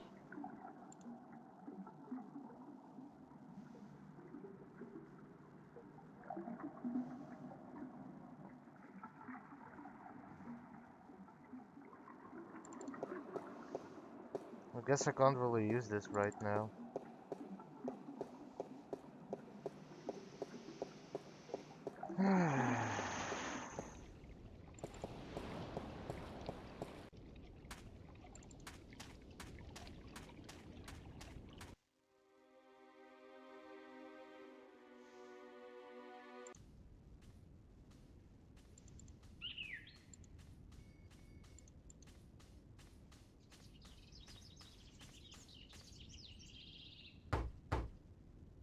Enter, honored guest, and I would have been with you presently.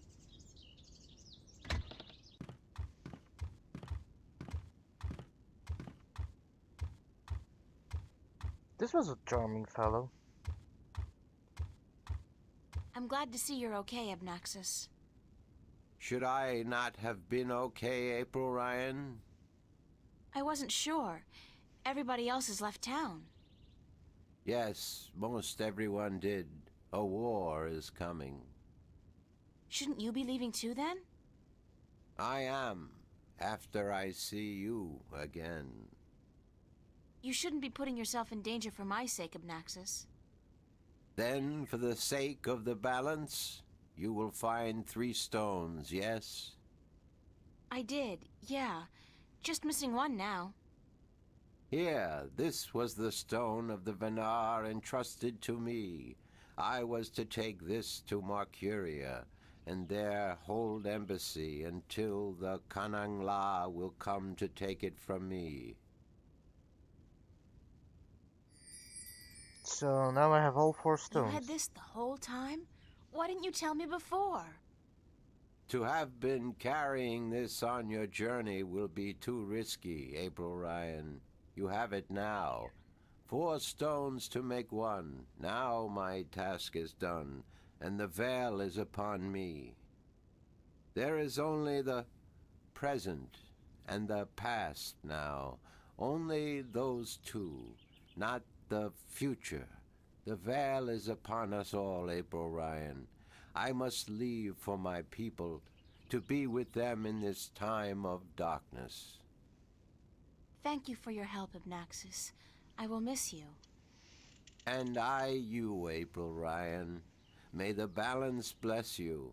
May the balance bless and protect us all. Oh boy. And is he just gonna fade out of existence now? Or is he actually gonna leave by means of the door? No. He's just gonna go up.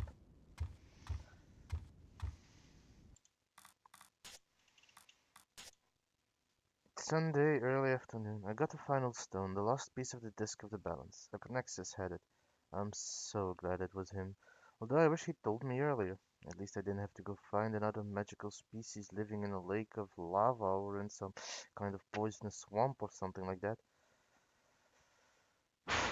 So what now? Well, these 4 stones are supposed to be combined into 1 stone. one disk, which will serve as a key into the Guardian's realm. The question is, how do I make this disk? And where? Tobias told me the disk used to be kept in the Enclave. So that's a good place to start as any, I guess.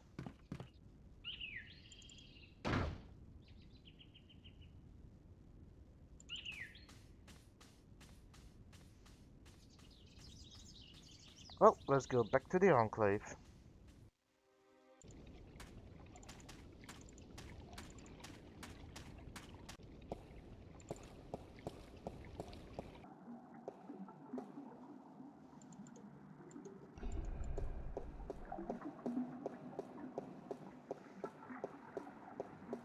Excuse me?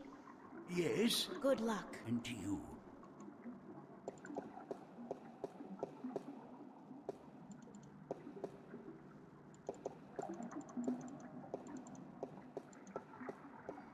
It's a pool of seawater.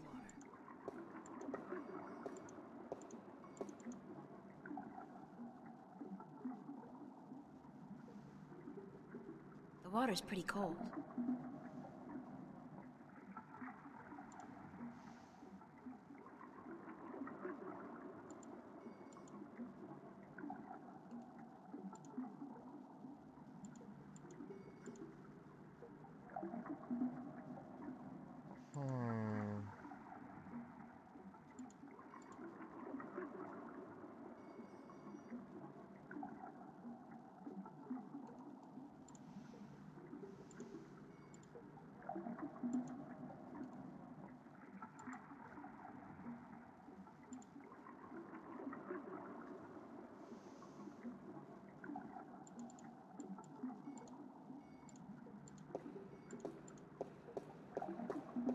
Won't budge.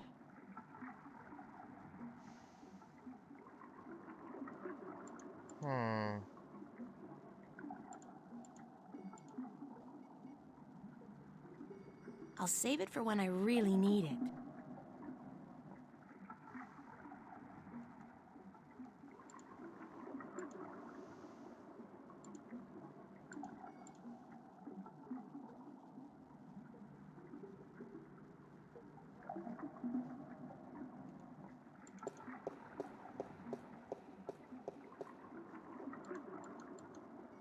It's a pool of seawater.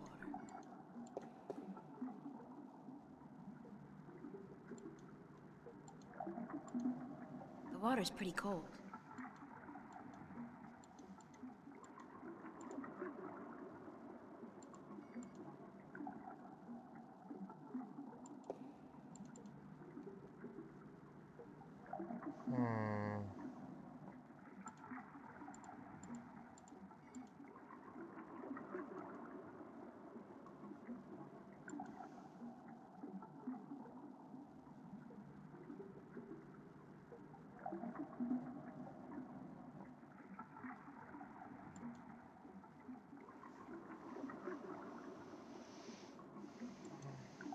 I'm not quite sure what to do.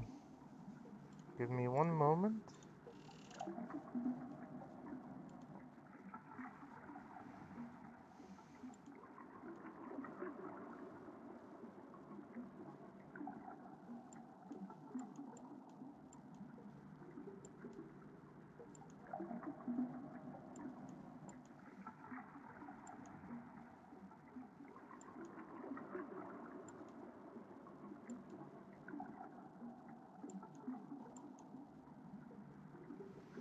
Oh, okay, I guess that explains a lot.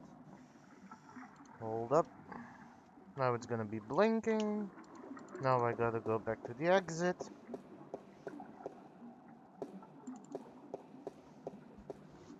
Excuse me.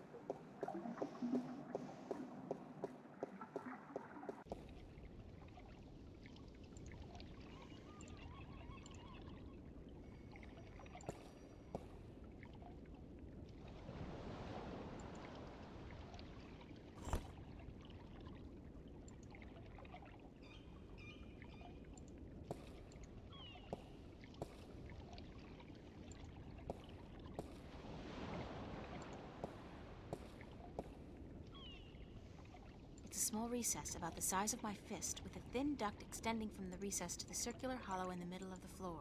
There are 3 others just like it, arranged with equal distance to each other in a circle, and all connected via a duct to the center of the floor. I can see the patterns, but I can't make them out.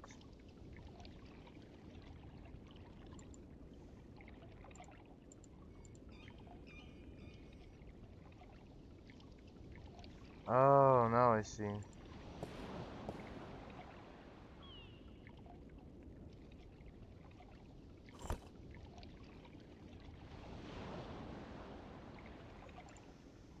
So they're literally telling me which one goes where.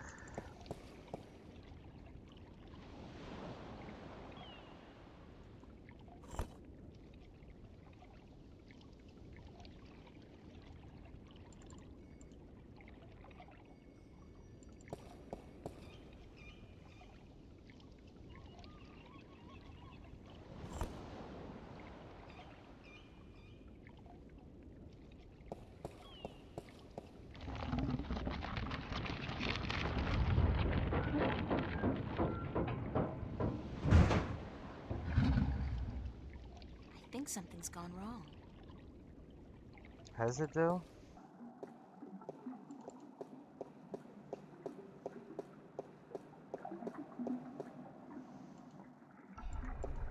Excuse me? Yes? Good luck. And to you.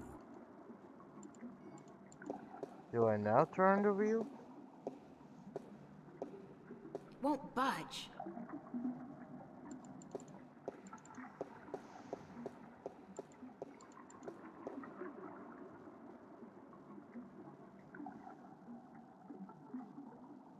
The water's pretty cold. No, I guess I must have just mistakenly done something. Am I right?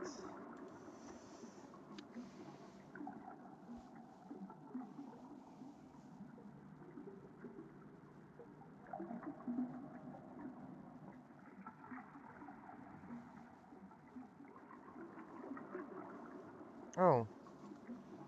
Okay, my bad. I think I see what I need to do now. Oh, wait, hold up, wrong screen. Yep, there we go.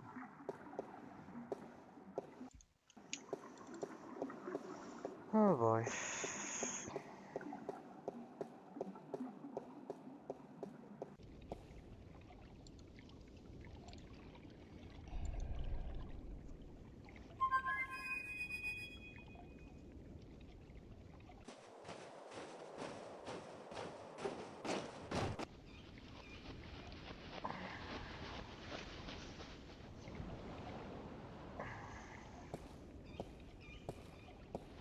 Don't tell me.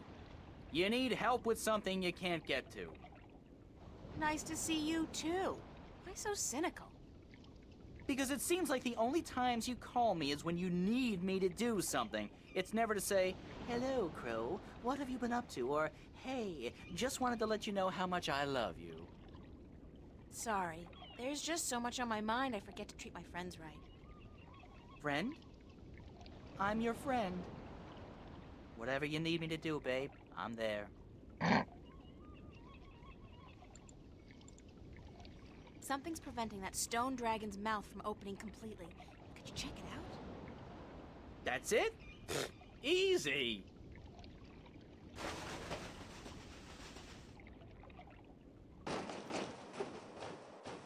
Why are you flying away? The stone dragon's mouth is right there. Yeah, I see what's wrong here. When was the last time they cleaned this thing? There's there's pigeon crap all over it. Some of it's so old it's almost petrified. Great! Peck it off. Peck it? No, that's disgusting. Nobody told me I was gonna be pecking pigeon crap when I joined up for this adventure. Crow? Peck it off! Yike!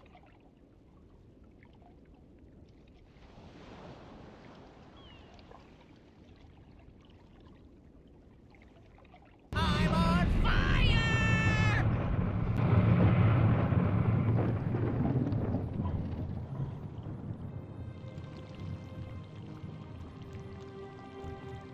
This definitely is not creepy, sort of.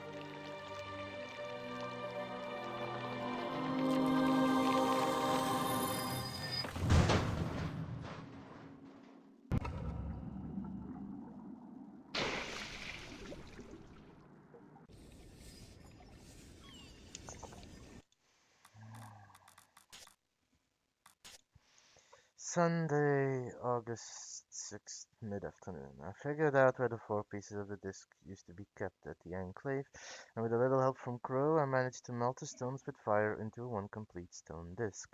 Now all that I have to do is retrieve the disc from the pool inside the library and find the second Arcadian Dragon's Eyes jewel, and go home. The fact that I have no idea how to go about accomplishing these two lost tasks doesn't really bother me. I've been in worse binds before, and all of them during this past week, so I'm betting I'll be able to figure this one out too. Getting a little arrogant there, aren't you?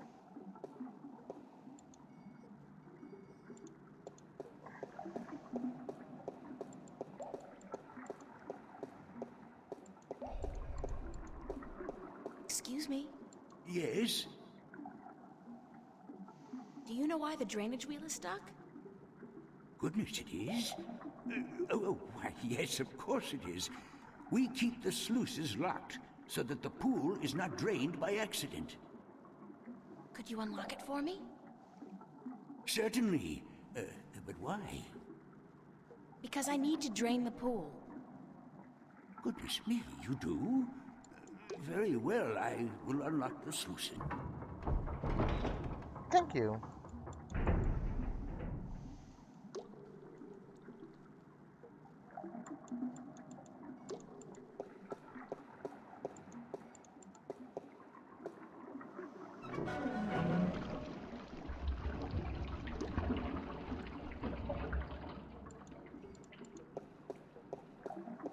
Now we should get that and be on our way. It's the complete and assembled stone disc, forged by the fire of a dragon and chilled in the cool waters of the Sentinel Enclave.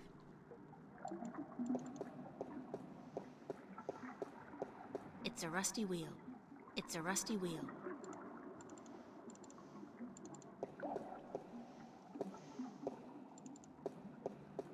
Well, at least I found the exit. Oh, at least I found the tablet. The exit I already knew where it was.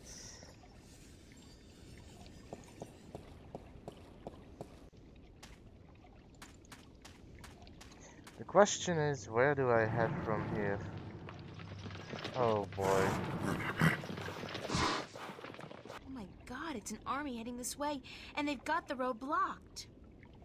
Where's a shift when you need one? I'm in real trouble here. Come on, shift, shift. I did it last time I was scared out of my mind, and I don't feel any safer now. It's not working. I'm just gonna have to hide out in the... Oh!